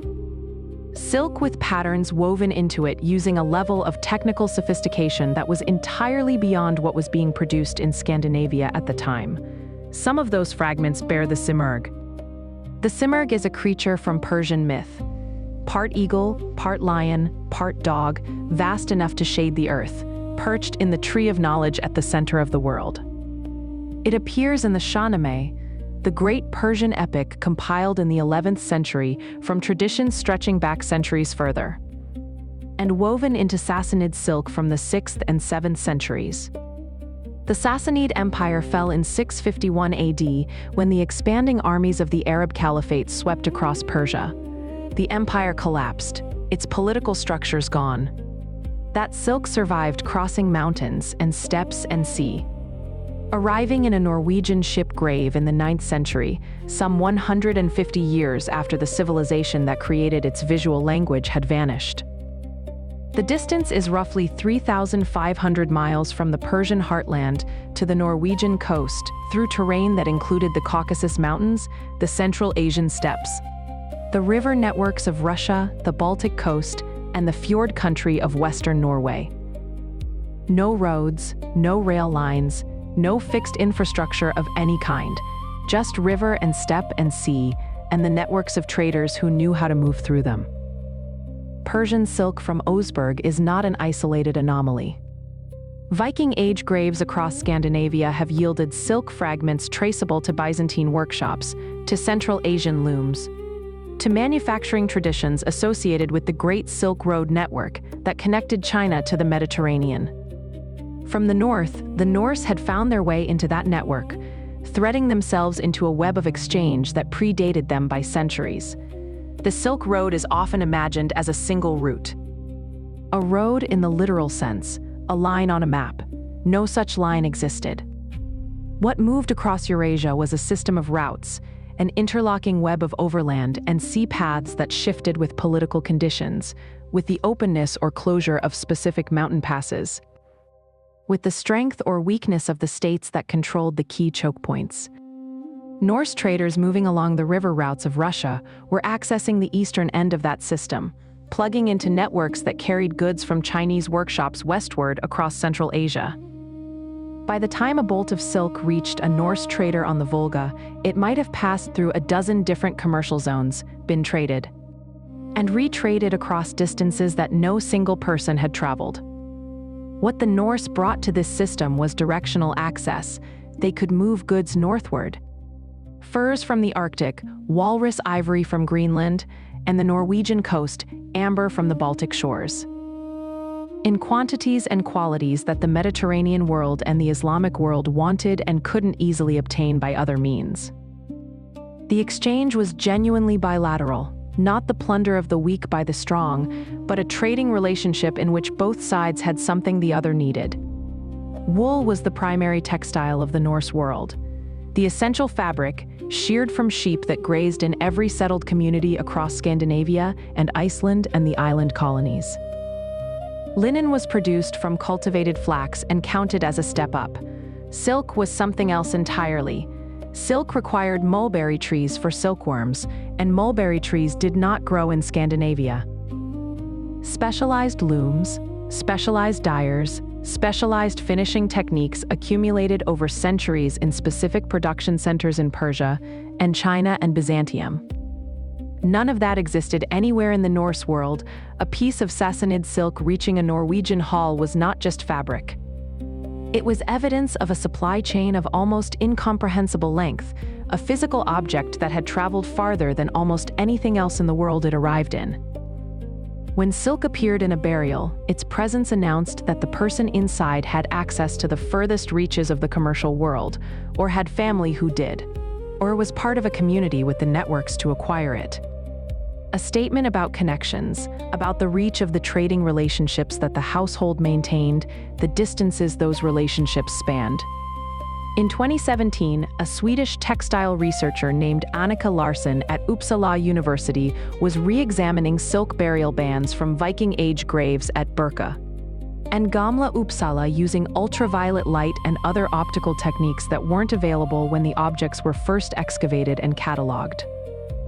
Some of these burial bands had been sitting in museum storage for more than a century, analyzed by the methods of their time, and then set aside. What Larsson proposed in her published paper was striking enough that it spread well beyond academic textile circles. She argued that geometric patterns woven into the silver and silk thread of these funeral bands, patterns that had been catalogued for generations as standard Norse decorative weaving, might actually spell out words in Kufic Arabic script. Specifically, she proposed that the name Allah and the name Ali appeared encoded in the weave. Silver thread-forming letters that had gone unrecognized because no one had thought to look for them. The finding was immediately and significantly contested. Other textile scholars examined the evidence and concluded that the geometric patterns were consistent with established Norse decorative traditions. That the shapes Larsen read as Kufic script fell within the range of coincidental similarity. That the condition and resolution of the material didn't support the interpretation with sufficient confidence to publish it as fact. The academic exchange was sharp. The disagreement was genuine. What matters, what endures past the disagreement, is what the debate itself reveals. The contested interpretation can only exist because Islamic influence genuinely reached Viking burial practice. That proposition is not contested by anyone. The silk was there. The geometric patterns associated with Islamic decorative arts were present in Norse graves. The dirham coins were present. The trade contacts were present. The question of whether specific geometric patterns constituted intentional Kufic lettering is a real academic argument, with real evidence on both sides, but the underlying premise, that cloth made in Islamic workshops or shaped by Islamic artistic traditions ended up deliberately placed in the burial chambers of Norse people in Sweden, is established, documented, replicated across dozens of sites. The burial bands were chosen. That is not an accident of the archaeological record. Whoever prepared those burials, family members, community specialists, people with knowledge of what the funerary rituals required, selected fabric and wrapped bodies in it with intention. The choice of imported, foreign-influenced material was a choice. We cannot recover the reasoning that drove it. What we can say is that in the Viking Age trading communities of Lake Mälaren, where Birka sat, and where goods from 3 continents passed through the market stalls, the boundary between Norse and not Norse was considerably more porous than the later mythology of the Vikings would suggest. There are graves at Birka that contain, in the same burial context, an Islamic amulet, a Thor's hammer pendant, and a Valkyrie figure. 3 different religious traditions, 3 different symbolic systems, placed together in a single grave by people who apparently found no contradiction in the combination. Or people who found the contradiction irrelevant. Or people who had absorbed all 3 traditions so thoroughly that they no longer experienced them as separate. One of the most striking examples of this kind of layering comes from a ring found in a Viking Age burial in Birka. A silver ring with an amethyst stone inscribed with Kufic Arabic text. The inscription, when translated, reads something close to "for Allah" or "to Allah," a Norse woman buried with an Islamic ring. Whether she knew what the inscription said, whether she wore it because she understood its meaning, or because the purple stone was beautiful and the silver was fine, we cannot determine. But the object was in the grave. Someone chose to put it there. The Larsen paper on Kufic script in burial bands generated the level of controversy it did, partly because it touched something that the academic world has been slowly working toward, and partly resisting, the acknowledgement that the Norse were not the culturally isolated, religiously homogeneous people that the most popular versions of their history have depicted. The trading evidence had been pointing this direction for decades. The coin hoards pointed this direction. The Buddha from Helgo pointed this direction, but something about silk burial bands with possibly Islamic script woven into them, placed against the bodies of the Norse dead in their final garments, felt like a different kind of claim. More intimate, more destabilizing to the inherited image. The debate over the Larsen paper is ongoing. It has not been resolved. The question of whether those geometric patterns constitute intentional Kufic lettering may never be definitively answered, given the condition of the material and the limits of what optical analysis can confirm. What has been established, and what the controversy itself demonstrates, is that the Norse world was deeply, structurally connected to the Islamic world in ways that left material traces in the most personal objects of their lives and deaths. The history of the Norse, as it has been written and taught and dramatized, tends toward clean categories. The Norse were one thing. Islam was something else. China was something else again. The grave goods push back against that. The grave goods insist that the actual lived experience of the Norse trading world was one of constant, intimate, and generative contact with the other. that the things they buried their dead with were things they had gathered from across a connected world that did not sort itself into the tidy oppositions the later histories preferred. We have been reading these graves for a long time, and we have been, with some regularity, reading them wrong. The Oseberg queens were buried with Persian silk. The Helgo merchants stored a Buddha from India alongside Irish silver. The traders of Gotland filled the earth with Islamic coins, and in Birka, in a grave marked by a boulder on a terrace overlooking the garrison. There was a burial that had been catalogued and displayed and written about for 139 years under a fundamental misapprehension about the most basic fact of all. Whether or not those burial bands spell out a name in Kufic script, one thing is not in dispute: Islamic art reached Viking graves in quantity deliberately. Because the Norse were operating in the same connected world that produced it, and that means something about who the Norse were. Something about the actual texture of their lives, their identities, their cosmologies. That the inherited mythology of horned helmets and isolated warriors has never quite captured. Grave 581 at Birka is where that mythology breaks most completely.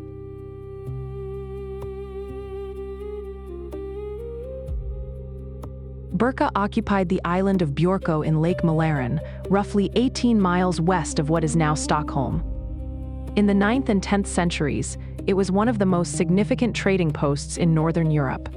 Ships arrived from across the Baltic carrying amber, furs, walrus ivory. Ships came from the south and east with silk and silver and spices. Craftsmen worked bronze and iron in small workshops near the harbor. The population at Birka's height may have reached 1,000 people, a genuine city by Viking Age Scandinavian standards. The island is small enough to cross on foot in under an hour. Its soil holds more than 3,000 graves. A few miles south across the same lake lay the island of Helgo, where archaeologists recovered the 9th century Buddha from India alongside the Irish bishop's crook and the Coptic ladle. The two islands operated in the same world, connected by the same water, serving the same trade networks. Birka was the market. Helgo was something older. A production site and gathering place that predated Birka by centuries. Between them, the archaeology of that lake tells a story about Northern Europe at the center of a global exchange network. Hjalmar Stolpe was a systematic man. He began excavating the Birka burial grounds in 1878, and he continued methodically for years, numbering every grave, documenting the position of every object, recording the dimensions of every burial chamber. The work was painstaking and produced one of the most detailed records of any Viking Age cemetery in existence. A resource that archaeologists would return to and re-examine across the following century and a half. Grave BJ 581 was marked on the surface by a large stone boulder, set deliberately, clearly intended as a permanent marker. The grave sat on an elevated terrace beside what had been the garrison of Birka, the fortified area where the warriors who protected the trading center were stationed. Location in Viking Age burial grounds was never accidental. The placement near the garrison communicated something about the person inside, about their role in the community, about where they belonged in the social order of the living. The chamber itself was timber-built, a construction that required labor and skill. When Stolpe's team opened it, they found a space measuring 11.3 feet long and 5.7 feet wide. Roughly the size of a small bedroom, arranged with the deliberateness of someone who knew exactly what they were doing. The weapons came first in the catalog. A sword, Peterson Type E, edge-welded with pattern-welded blades, a high-quality piece that would have required skilled smithing and significant expenditure. A broad axe, the kind used in close combat where reach and power mattered more than finesse. A fighting knife, a seax, worn at the hip for the moments when the sword was too long or the grip was lost. A whetstone because a blunt edge is no edge at all, and someone had thought about the maintenance requirements of the afterlife. Two spearheads, one placed with care, one thrown into the grave during the closing ceremony, landing at an angle that preserved the dynamics of that moment in the archaeological record. Then the arrows, 25 arrowheads classified as Wegraeus type D1, armor-piercing points, designed specifically to penetrate mail and plate at range. Not hunting arrows with broad cutting blades for animals, armor-piercing arrows for opponents who were themselves armed and defended, 25 of them constituting a full combat quiver. 2 shield bosses were recovered, positioned on opposite walls of the chamber, 2 shields oriented in different directions, an amulet. A small miniature spearhead pierced through for hanging on a cord that was probably worn on the body during life and placed in the grave to continue its protective function. This is already extraordinary, but then the gaming pieces. 28 of them, including 1 piece marked with an iron nail that designates it as the king, 3 antler dice, smooth and balanced, an iron frame that would have held the gaming board flat and stable during play, the entire set wrapped in a bag or cloth, and alongside it, a set of trade weights. The calibrated metal masses used to measure silver in commercial transactions. The scholarly interpretation of this combination is a specific one. This was a commander's burial. Not simply a warrior who fought when called, but someone who thought about warfare the way a professional thinks about their work. Who planned, who coordinated, who used the gaming board to model problems of movement and position and resource. The trade weights suggest this person also operated in the commercial sphere, which in Birka would have made them someone capable of moving between the warrior culture of the garrison and the merchant culture of the harbor. 2 horses were buried in the chamber, a mare and a stallion, both fitted with riding bridles. Not work harness, not plow equipment, but the gear for riding. Stirrups were attached to the feet of the human skeleton, positioned there to signal immediately, this person rode. Ice crampons for the horse's hooves. Iron spikes designed for traction on frozen ground. Suggest working mounts accustomed to winter campaigning, not parade animals kept for display. The clothing fragments that survived were exceptional. Silk with silver brocade. The same category of high-status imported textile we encountered in the Oseberg ship, silk that had traveled through the same trade networks that brought dirhams to Gotland. The cut of the garments suggests a kaftan and a cloak in an Eastern-influenced style, a hat tasseled and trimmed with silver. Fragments of what may have been further silk brocade along the edges of the garments. And a coin, 1/4 silver dirham, an Islamic coin cut into quarters for use as small currency. Dated by its minting characteristics to somewhere between 913 and 933 AD. That coin anchors everything.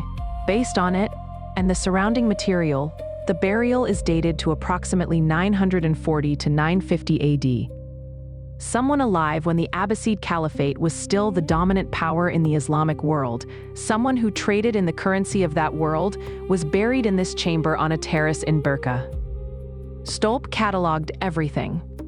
He drew it, measured it, wrote it up, and then he did what every archaeologist of his era did. Following the assumptions so embedded in the scholarship of the time that it required no examination, he recorded grave BJ 581 as a male warrior burial. For 139 years, that is what it was. The sword said warrior, the armor-piercing arrows said soldier. The gaming pieces and the trade weights said commander, strategist, a person of multiple competencies and significant authority. The horses said status. The silk said access to the highest levels of the trade network. All of that, assembled in the minds of the scholars who studied the record, pointed to a specific kind of person. A specific kind of man. The assumption was so complete that it functioned as certainty. Nobody tested it, because testing it would have implied that it needed to be tested. The grave was displayed in museum contexts as a male warrior burial. It was cited in academic literature as evidence for male warrior identity in Viking Age Birka. It was used in arguments about Norse masculinity and the warrior ethos of the trading centers. A broad axe resting beside a skeleton needed no footnote. Everything in the assemblage pointed the same direction, and the conclusion wrote itself. And the skeleton lay there in the record, catalogued as male for 139 years. In 2017, A team of researchers from Stockholm University conducted a comprehensive reanalysis of the skeletal remains. They applied modern osteological methods, detailed examination of bone morphology, and ancient DNA analysis extracted from the remains. The techniques were careful. The sample handling met the standards required for ancient DNA work. The results were peer-reviewed and published. They were then challenged and re-examined by other scholars because the implications were significant enough to demand additional scrutiny. The skeleton in grave BJ 581 was biologically female, no Y chromosome. Skeletal morphology consistent with female biology across multiple separate indicators. The DNA analysis confirmed what the bones suggested. The findings survived the scrutiny. The conclusion held. The warrior with the pattern-welded sword, and the broad axe and the 25 armor-piercing arrows and the riding horses and the commander's gaming set and the silver brocade silk and the quarter dirham from the Islamic world was a woman. 139 years of cataloging, displaying, studying, and citing. Nearly a century and a half of an assumption so structural it was invisible. The question that follows is not a small one, and it doesn't have a comfortable answer. If grave BJ 581 was misidentified for 139 years, how many others were misidentified alongside it? How many graves in the Birka cemetery? Graves where the skeletal preservation was poorer, where the ancient DNA wasn't preserved well enough for analysis. Were catalogued the same way, weapons assigned to a male identity without anyone pausing to verify? How many graves across the cemeteries of Norway, Denmark, Iceland, the trading posts of the Russian river routes? The answer is, we don't know. And that uncertainty is itself a finding. Everything recovered from grave 581 was real, and none of it is in dispute. The sword and the broadaxe. The 25 armor-piercing arrows, the horses and the gaming set and the command position adjacent to the garrison. Silver brocade silk. A quarter dirham from somewhere along the Islamic trade routes, all of it catalogued, verified, confirmed. What was not real, what turned out to be a projection rather than a reading, was the assumption about who was carrying all of it. 25 armor-piercing arrows, 28 gaming pieces, 2 horses bridled for riding, and a skeleton that the people who studied it had been reading wrong for a century and a half. The grave had been telling its story the entire time. What changed in 2017 was not the evidence. The evidence had been sitting in Stolpe's original catalog, in the museum cases, in the DNA preserved in the bone. What changed was that someone asked the question that should have been asked 100 years earlier. And when they asked it, the answer was waiting.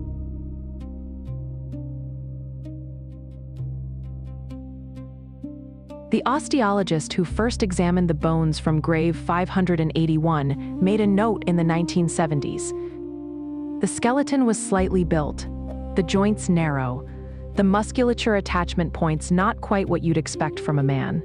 Possibly female, the report suggested. And then, without further ceremony, that suggestion was set aside. For 139 years, BJ 581 had been catalogued as male. The weapons demanded it. The horse gear demanded it. The full complement of military equipment. The sword, the axe, the spears, the shield, the 25 arrows, the 2 horses. All of it pointed toward a warrior, and warriors were men, and so the question was settled before it was properly asked. The catalog entry was neat and confident. The photographs showed the grave in its careful arrangement. The labels in the museum described the burial in terms everyone expected. The dismissal wasn't malicious. It was, in its own way, entirely logical given what scholars believed about the Viking world. They had absorbed a century of assumptions about how Norse society was organized. Who fought, who led, who was buried with what. And those assumptions had calcified into something that looked very much like fact. When an anomaly appeared, the simplest move was to explain it away. A slightly built frame was attributed to a slightly built man. Narrow joints suggested age or illness or some variation within the normal range of male variation. The 1970s report noting possible female characteristics was filed and forgotten. Stockholm University bioarchaeologist Anna Kellström looked at the skeleton again in 2016. Her assessment was more careful, more methodical, more willing to sit with what she found. She examined the pelvic structure, the angle of the sciatic notch, the shape of the subpubic region. She looked at the overall gracility of the skeleton, the dimensions of the long bones, the breadth of the shoulders relative to the hips. Her conclusion was the same one that had been suggested 40 years earlier and then quietly shelved. This was almost certainly a biological female. Even then, some scholars hesitated. A single researcher's osteological assessment, they argued, was not definitive. Sexing skeletal remains is genuinely difficult when preservation is incomplete. A century of handling had passed over those remains. Catalogued, curated, moved, examined, stored, the context of excavation in 1878 was not comparable to modern standards. Perhaps the analysis was simply wrong.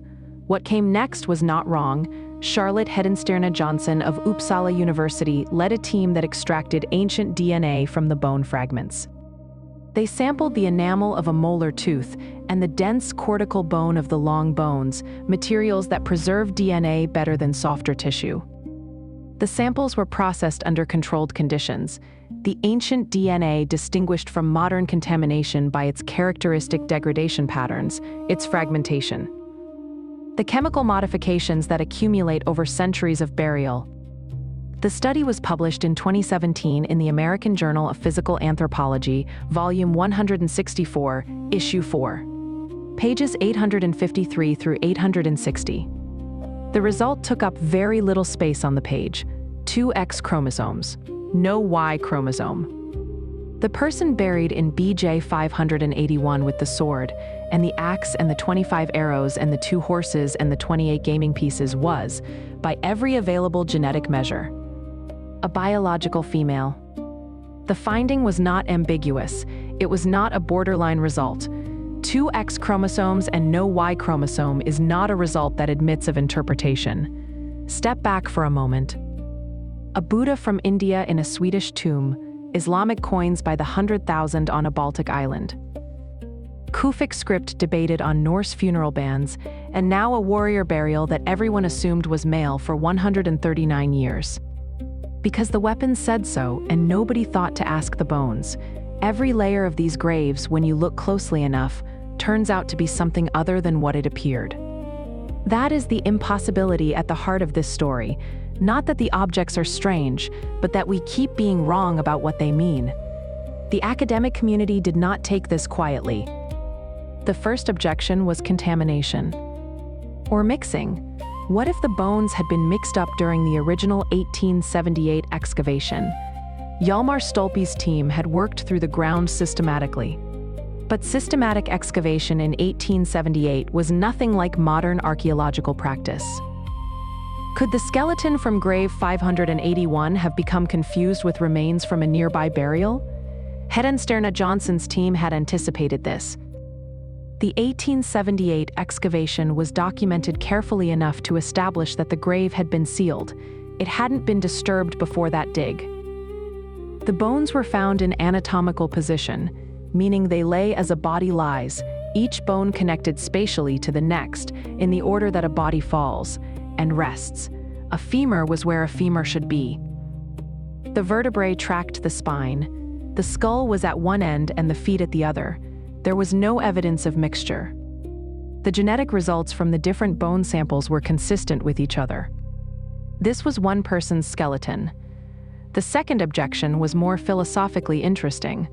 What if the weapons were ceremonial? Placed in the grave symbolically, as a tribute or an offering, not because the deceased had used them in life? This is where the grave goods argued back with some force. A purely ceremonial burial does not include 28 gaming pieces and a complete set of horse tack. The gaming pieces. The same type used to play Nefatafel, a strategic game something like chess, were not decorative objects. They were functional, worn with use.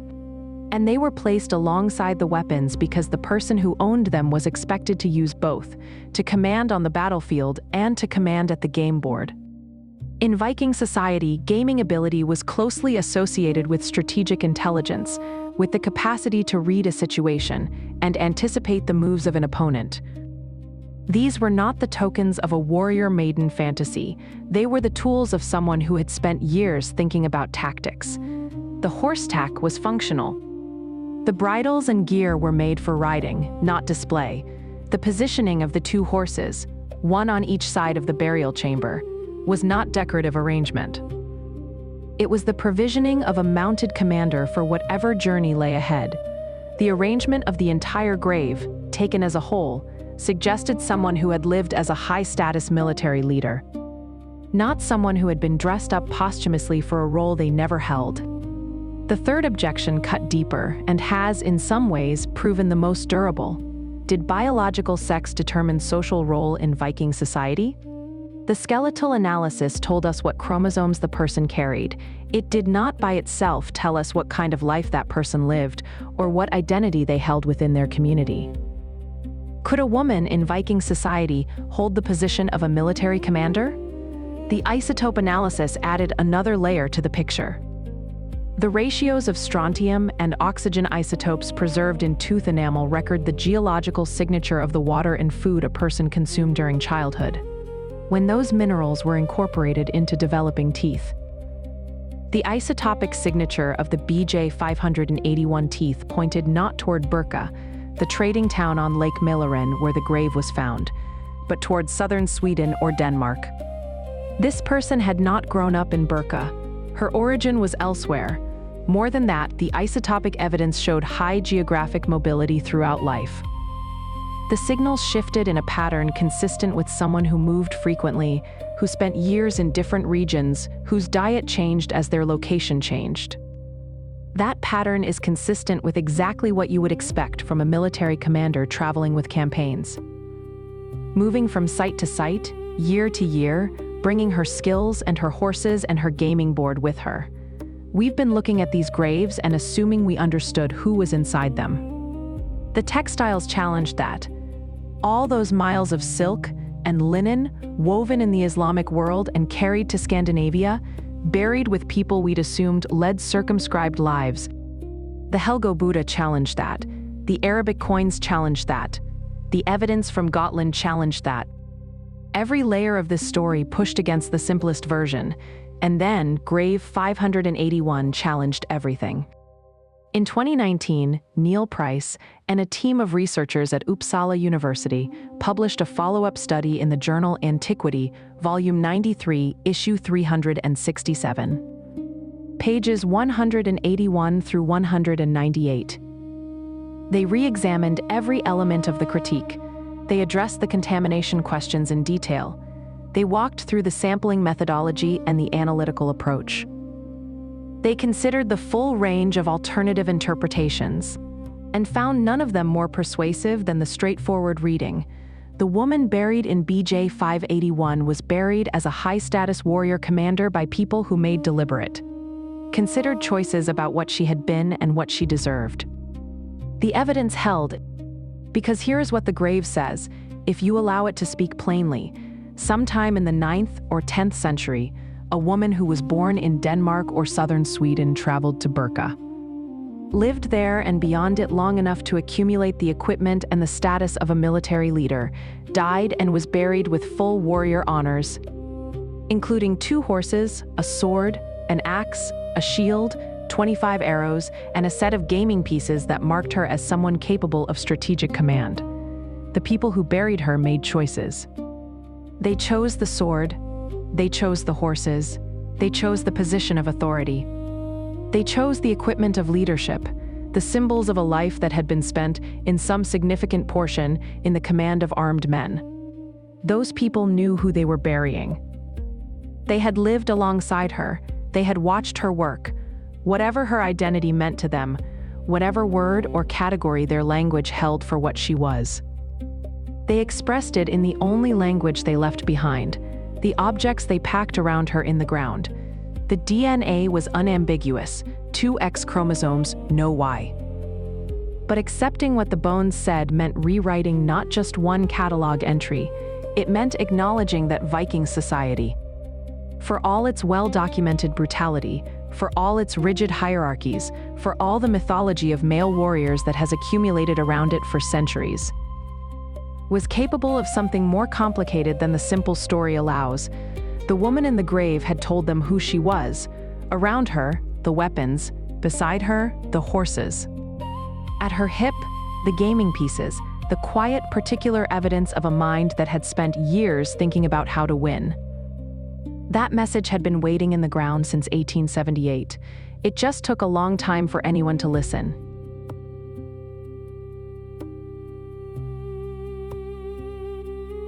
Saaremaa Island sits in the Baltic Sea, roughly halfway between Sweden and what is now Estonia. Today, it is Estonian territory, known for its windmills and its limestone coast and the particular quality of its light in summer. When the sun barely drops below the horizon and the evenings stretch out long and golden over the water. The island has been inhabited since the Stone Age. People have farmed here and fished here and buried their dead here for thousands of years. The ground holds a great deal. In 2008, a construction crew working near the village of Saaremaa was laying a power cable when their equipment struck something hard in the earth. The workers stopped. An archaeologist was called, and what followed was one of the most significant discoveries in Viking-era archaeology of the past half-century. It was a ship. Old wood, curved into a shape that engineers recognized before the archaeologists arrived, built in the overlapping plank technique called clinker construction. The same technique that would define Scandinavian shipbuilding for centuries to come. The timber analysis and radiocarbon dating placed its construction between 650 and 700 AD, making it at the time of discovery the oldest clinker-built vessel ever found in the Baltic region. It was 38 feet long and 6.5 feet wide, and inside it were 7 people, laid out with care. Then, in 2010, a second cable trench cut through the ground roughly 250 yards from the present coastline, at about 5 feet above the old water level. A reminder that the sea was closer then, and that whoever chose this site had chosen it with the water in mind. Another ship. Larger, 56 feet or more in length, 10 feet wide, built in the same period, with the same clinker construction, the timber originating in the same part of Sweden as the first vessel. Inside this one, arranged in layers that archaeologists carefully documented before removing, were at least 34 people. 4 layers of men, stacked in a ship far from home. 41 warriors across both vessels when the count was complete, most of them aged 30 to 40 years old at the time of death. The skeletal analysis showed healed injuries alongside fresh wounds. These were men who had survived previous battles and kept fighting. Broken and reknitted bones. Old scars visible in the calcium deposits around ancient fractures. These were not young men on their first campaign. The bones said years, decades perhaps. The cause of death in most cases was blunt force trauma and sharp force injuries consistent with close quarters combat. A blow from an axe, a sword cut, the kind of damage that ends things quickly. This had not been a skirmish at the edge of a settlement. It had been a pitched battle, and these men had been on the losing side of it, or on the winning side of a fight that cost almost everything. Whoever survived had carried the dead back, to the ships or to where ships had been waiting, and buried them with care that speaks of something much deeper than military obligation. DNA analysis identified 4 of the men as brothers, sharing a mother. A 5th individual showed a degree of genetic relatedness consistent with an uncle or a close paternal cousin. A family had gone to war together. All 4 brothers died in the same battle, in the same year, in a country that was not their own, and the men who survived, their companions, their crew, the people who had known them, had gathered them up and placed them in ships and surrounded them with everything a warrior of standing should carry into whatever came next. Think about that for a moment. 4 brothers. The youngest might have been 19 or 20. The oldest perhaps 35 or 40. One house had sheltered all of them. One table, one hearth, one father teaching them what a sword was for. Across the Baltic they went together, to Saaremaa, 500 miles of open water at minimum. For reasons we can only guess at, a raid, a trading expedition that went wrong, a political mission that turned violent. And all four of them died in the same fight, on the same day, in the same foreign ground. The grave goods were among the most concentrated military assemblages ever recovered from this period. Fragments of more than 40 swords lay within the larger ship. Not intact, not as you would stack them, but broken and deliberately deformed. Shields, spearheads, dozens of arrowheads. Hundreds of gaming pieces carved from whalebone and antler. The same Hnefataf pieces found in warrior graves across Scandinavia, the same type found in BJ 581. The same type placed at the hip of the woman in Birka who commanded and played and was buried with the equipment of both. 6 dice, a bone comb still recognizable after more than 1,300 years in the soil, a bear claw necklace. The claws pierced and strung on a cord worn against skin, intimate in the way that only objects carried on the body ever become. 2 dogs had been sacrificed and placed in the grave, animals that had lived alongside these men and would, by the logic of the burial, accompany them further. 2 hawks trained for falconry. Birds that require months of patient work to tame, that develop a specific relationship with a specific handler, that fly and return not from fear but from something that looks from the outside. Almost like loyalty. And the swords had been bent, not damaged in combat, not broken by the force of a blow or the stress of heavy use, deliberately, carefully deformed. Folded back on themselves, the blades twisted into curves no living swordsmith would accept. The arrowheads were broken, the spearheads were bent, the weapons had been killed. This practice appears in other Viking-era contexts, and it makes complete sense inside the Norse understanding of death. If you believe that the dead will need their possessions where they are going, if you believe the afterlife is a real destination and not a metaphor, then you must also grapple with the fact that a sword that exists in this world cannot exist simultaneously in the next one. To send the sword with the warrior, you must first release it from this world. You kill the sword.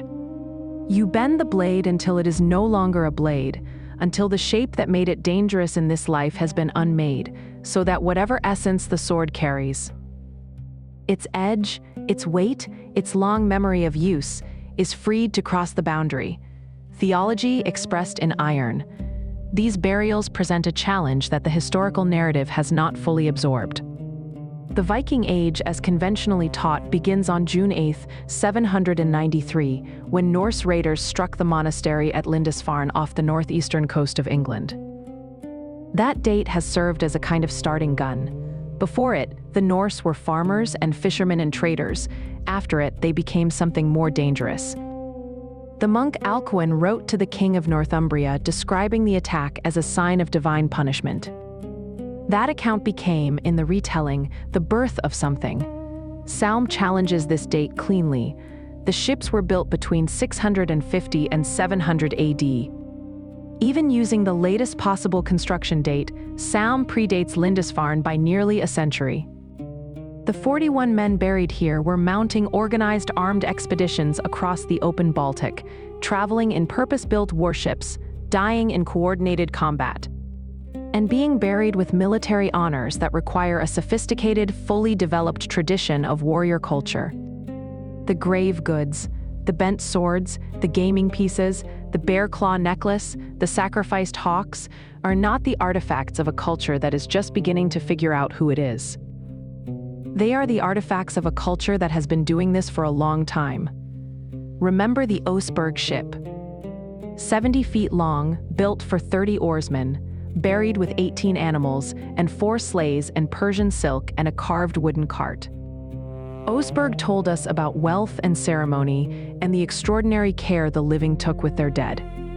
What the Salm ships carried was something different: 41 warriors and fragments of 40 swords and the bent, killed blades of weapons that had been set free to follow their owners.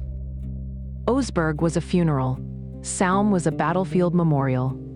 an act of grief by survivors who dragged their dead companions back to the ships and refused to send them forward empty-handed. The Viking Age did not begin at Lindisfarne. Lindisfarne is simply where someone wrote it down in a language that survived. The culture that sailed to Saaremaa in 650 AD, that built ships with the precision of long practice, that buried its dead with gaming pieces and hawks and deliberately killed swords. That culture was already fully formed. Theology, hierarchy, the precise understanding of what the dead were owed, all of this was already in place. The form had been found long before anyone thought to write it down. What Sam also tells us, and this is the part that takes a moment to absorb, is that the Viking reach into the eastern Baltic was not a late development. The Norse weren't just raiders of English monasteries and French river towns, they were Baltic seafarers first. The Baltic was their home water, the sea they knew from childhood, the body of water they crossed before they crossed anything else. Saaremaa sits roughly 500 miles across open water from the Swedish coast. To sail there in the 7th century, in a purpose-built warship with 40 men, requires navigation, coordination, provisioning, and a level of maritime confidence that doesn't develop overnight. Confidence like that develops over generations. The 4 brothers who died in Saaremaa had probably been sailing since they were children. They had grown up watching their father and their uncles do what they themselves were doing when they died, the culture that produced them. That taught them to sail, and to fight, and to play hnefatafel, and to keep hawks, and to expect that when they died, someone would pack their weapons around them and send them forward in a ship. That culture was old, older than 650 AD, older than any written source that describes it. We have a tendency to think of history as beginning when the writing starts. But writing is not the beginning of anything. Writing is simply the moment when something became legible to us, centuries later. These burials are a reminder that the unwritten world was not empty. That world was full of people who built ships, and crossed seas and buried their brothers with bent swords and bear claw necklaces, and did all of this before anyone wrote a word about them. 41 men, 40 swords with their blades deliberately bent and broken. 4 brothers who died in the same battle in the same year, far from wherever they had been born. A bear claw necklace. 6 dice. Hawks trained for hunting, and a burial tradition so fully developed by 650 AD that it is, in every meaningful way, the same tradition we find across the entire Norse world 200 years later.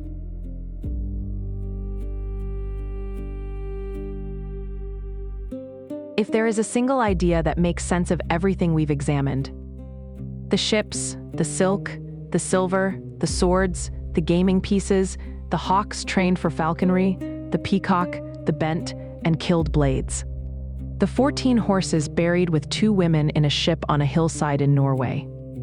It is this: the Norse did not bury possessions with their dead. They provisioned a journey. The distinction matters more than it might seem. It changes the entire nature of what we're looking at. When we say someone was buried with their possessions, we imply that the objects belong to the past, that they are being set aside, taken out of circulation, accompanying the dead as a final gesture, a closing of accounts. A burial, in that sense, is an ending.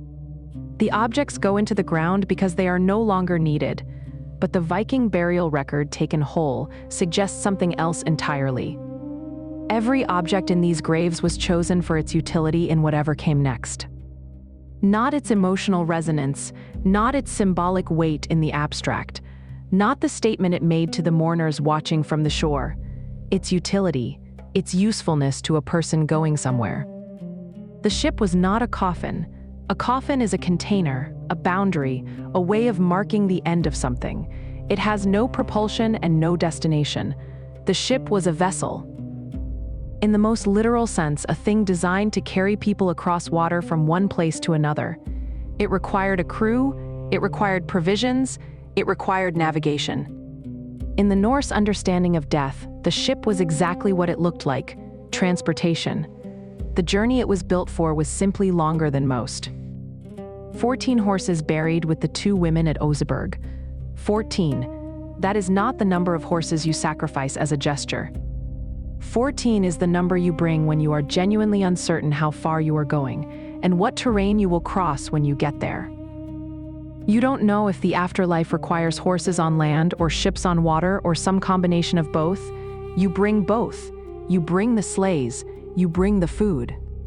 You bring the textile equipment because a woman of high status does not arrive anywhere without the capacity to produce cloth, which is both practical and a marker of who she is.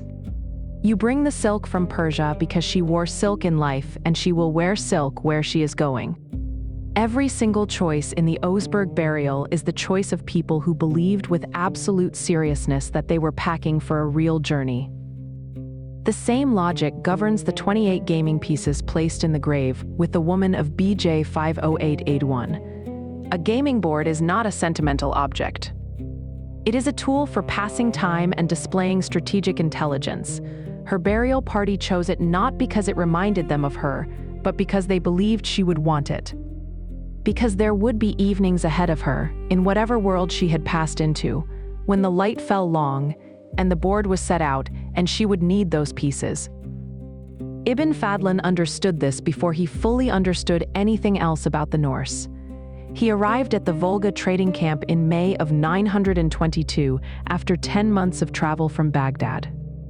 3,700 miles of roads and rivers and hospitality and danger. And what struck him most forcefully about the ship funeral he witnessed was not its violence or its exoticism, but its certainty. These people were not performing a ritual they half believed, going through motions inherited from ancestors they had quietly outgrown. They were loading a ship. The slave woman who was chosen to accompany her master told him, through interpreters across the full distance of their different languages and different worlds, that she would see her master in paradise. She said this not as a comfort she had adopted to face what was coming. She said it as a piece of information she expected him to find useful. She said it the way you tell someone the name of the city you're traveling to. The fire that consumed the ship at the end of the 10-day ceremony was not destruction, it was departure. The smoke rising from the burning vessel was the passage. The crossing from one side to the other, the moment of transit. Those standing on the bank were not watching the end of something. They were watching someone leave. The deformed weapons at Saaremaa make complete sense inside this understanding. A sword exists in this world. Its weight, its edge, its particular balance. These are properties of a physical object in a physical world. You cannot send a living sword into the realm of the dead for the same reason you cannot send a living fire. It is already here. It already belongs to this side. To release it, to allow it to make the crossing, you must first kill it. You bend the blade until it is no longer a blade. You break the arrowhead. You destroy the object's existence in this world so that its spirit, its essential quality, whatever property made it a weapon, is freed to go where the warrior has gone. What looks like superstition is actually a coherent philosophical position about the nature of objects and the nature of death. Worked out over many generations and expressed not in texts, but in iron and bone and silk and silver. Remember Ibn Fadlan's account, the 10 days, the woman who said she was going to paradise, the fire on the water. What he described was not savagery, though he sometimes wrote about it as though it were. It was theology. He was watching people act on their deepest beliefs about what the dead were owed and what the dead would need. Every horse at Oseberg was cargo. Every sword at Saaremaa was cargo, even the bent and killed ones, especially the bent and killed ones, because only a killed sword could follow a killed man. Every gaming piece in BJ 581, every silk garment, every piece of horse tack was cargo for a journey the people conducting the burial were certain would happen. Consider what the Norsemen themselves said about all of this. The written sources, the sagas, the Eddic poetry, the records of travelers like Ibn Fadlan. Preserve fragments of a cosmology in which the dead were genuinely literally elsewhere. Not gone. Elsewhere. Valhalla is often treated as a metaphor now, or as mythology in the dismissive sense, something Norse people said but didn't quite believe. But the burials suggest otherwise.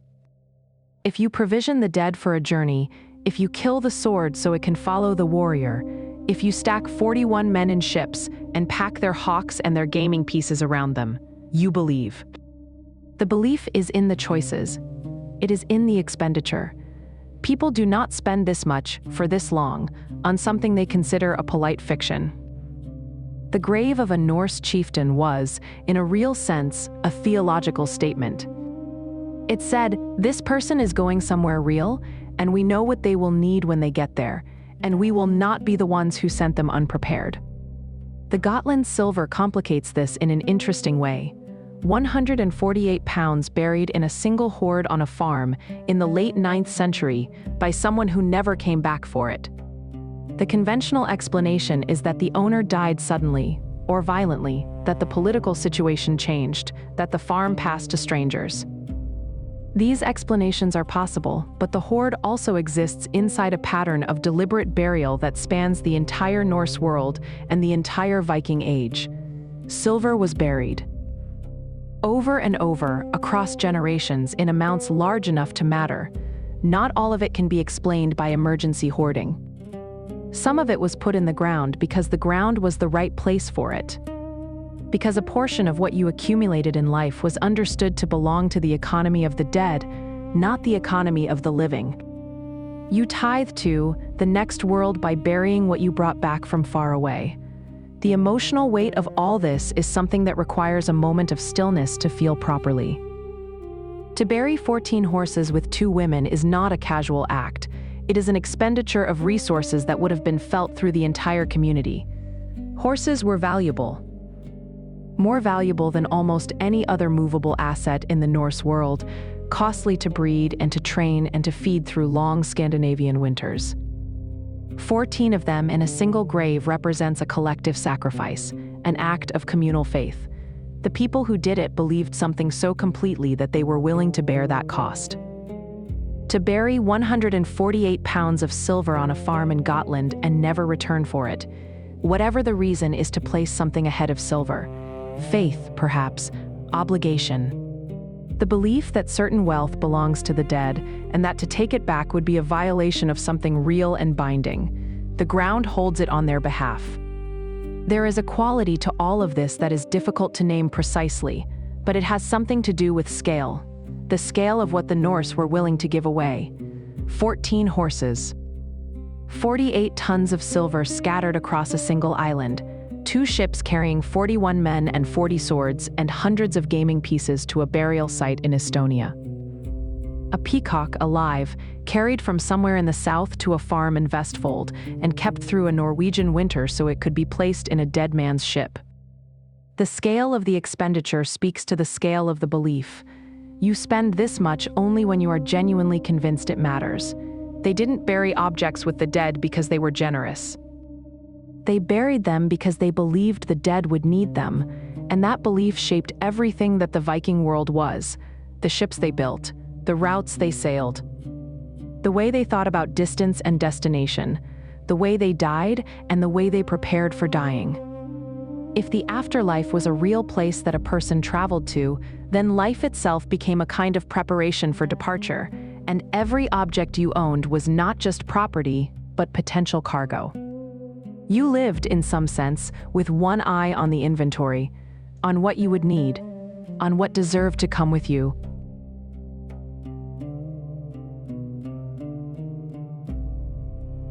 The Gokstad ship was not discovered by accident. Its mound rose 16 feet above the farmland of Vestfold in Norway. 164 feet wide, 141 feet deep at the base, a prominence in the flat agricultural land that no one who worked those fields could have missed. The local people had a name for it long before anyone excavated it: Kongshaugen, the King's Mound. They had been calling it that for as long as anyone could remember, which suggests a continuity of understanding that stretched across many generations. Something important was buried here. Nikolai Nikolaisen excavated it in 1880, 2 years after the Oseberg ship first came to scholarly attention, and what he found suggested that the King's Mound had already been visited, at some point in the intervening centuries, by people who knew exactly what they were looking for. The weapons were gone. Someone had cut down through the mound, through more than 160 feet of carefully packed earth and clay, reached the burial chamber, and taken the swords and spears and whatever else they could carry. The grave goods were so valuable that someone had organized an excavation of their own. The robbery told its own story about how well known the burial was, how long the memory of it had persisted, how clearly the community understood that a man of consequence lay beneath Kongshaugen. What the thieves left behind was extraordinary. The ship itself, 78 feet long, 32 oar ports cut into the strakes with the precision of people who had built hundreds of ships before this one. The hull lines, the curve of the keel, the flare of the sides, the angle of the bow were so refined that a replica constructed in Norway in 1892 crossed the Atlantic in 1893.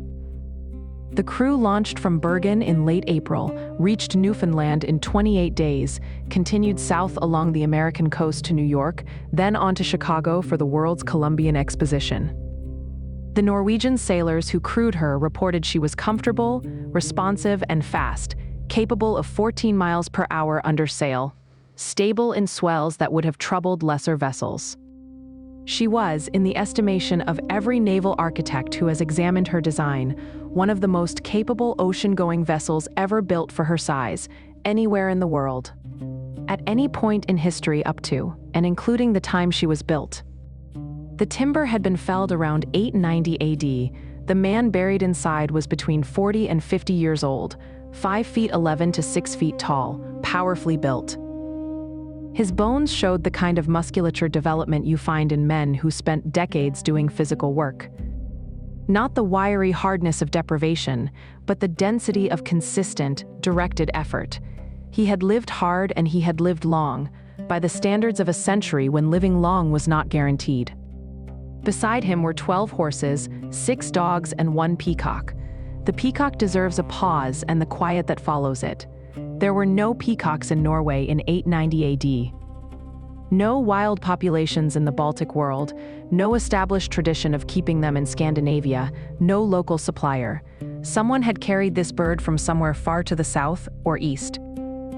From England, where peacocks appeared in noble courts, or from the continent, or perhaps from even farther.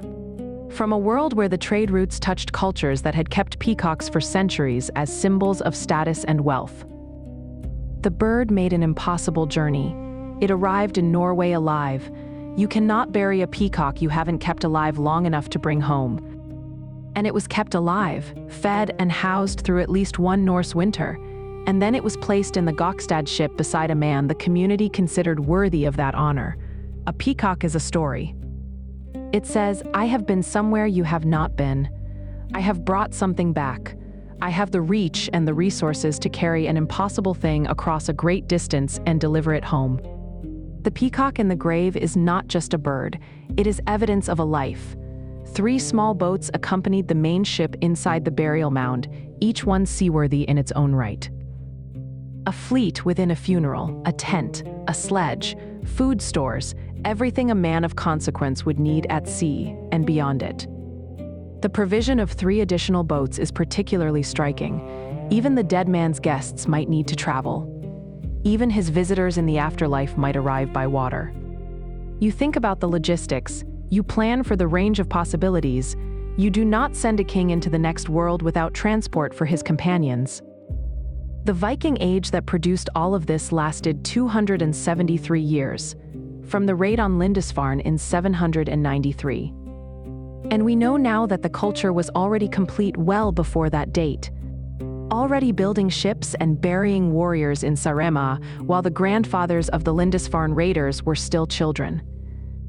To the Battle of Stamford Bridge in September of 1066, when Harold Hardrada of Norway fell to the English army of Harold Godwinson. And the shape of Europe began to settle into something we would recognize. 273 years. The time between 1066 and today is more than 9 centuries. The Viking Age was not long. In that compressed span, the Norse reached Baghdad to the east and Newfoundland to the west. They traded with caliphs and with the ancestors of the Inuit. They built cities on the rivers of Russia. Novgorod, Kiev, trading posts that grew into something more permanent than anyone had planned. They established markets in Ireland, settled Iceland when it was empty, pushed on to Greenland, and then to the coast of North America, where the settlement at L'Anse aux Meadows in Newfoundland was occupied in 1021 AD. 1,000 years ago, the timbers are still in the ground. They buried their dead with objects from every corner of the world they had touched. The 168,000 coins I mentioned near the beginning of this, they didn't stay in Baghdad. They didn't remain in the treasuries of the Abbasid Caliphate, the largest empire on earth in the 9th century, stretching from the Iberian Peninsula to the borders of India. Those coins made the journey north along the Volga, 4,000 miles through the forests and the river bends and the long cold winters of what is now Russia, onto ships and overland portages and into the hands of Norse traders who counted them and weighed them and eventually carried them to Gotland, into the ground. Not as accumulated wealth waiting to be spent, not as an investment in some future purchase or political alliance, as proof of where they'd been. As cargo from lives that had taken them farther than most people in the 9th century could imagine going, brought home, and put into the earth. The way you put something down when you are done carrying it, and you want the ground to hold the memory of it for you. The Buddha is still in Stockholm. 3 1/3 inches tall, cast in bronze in northern India sometime in the 6th or 7th century. It traveled approximately 4,500 miles to a small island in a Swedish lake, where it was buried alongside Irish reliquaries and Coptic bronze ladles and Roman spoons. Objects from every direction, all of them in the same hole, in the same ground, on the same island, in the same sea. The leather strap that bound it, worn smooth by handling, the leather softened and darkened by years of contact with skin, suggests that whoever owned it did not display it behind glass. They carried it close to the body, as a talisman, something to hold on to when you are far from home and the distance is immense. The Allah inscriptions in the silk are still debated. Annika Larsson's 2017 analysis opened a scholarly conversation that has not resolved into consensus, and it may not for years to come. But the debate itself is revealing. The Islamic textiles in Norse graves are documented and real and extensive. This is not disputed. The contact between the Viking world and the Islamic world was not incidental or peripheral. It was structural. It ran along the Volga for 500 years. It shaped the economies of both civilizations, the material culture of both worlds, the words that passed into Scandinavian languages from Arabic, and the knowledge of Norse geography that passed into Arabic scholarship. Ibn Fadlan went to the Volga because the Caliph in Baghdad knew the Norse were there and wanted to understand them. They were impossible to ignore. And the warrior woman's sword is still in the museum. The grave goods from BJ 581 are catalogued and preserved, and the new labels reflect what the DNA analysis established in 2017. But the sword is the same sword it always was. The bones that lay beside it carried the same chromosomes they always carried. What changed was the willingness to see what had been there all along. Every object buried with the Viking dead carried a story. The ships carried stories of construction and seamanship and the knowledge of ocean currents that comes only from thousands of miles of experience. The silk carried stories of trade and contact and a world far larger than any single saga describes. The silver carried stories of markets and merchants and river routes through 4,000 miles of continent. The gaming pieces carried stories of long evenings and strategic intelligence and the particular pleasure of playing against someone who is genuinely trying to beat you. The bent swords carried stories of belief, of a faith so specific and so complete that it required killing the weapon before the weapon could follow the warrior.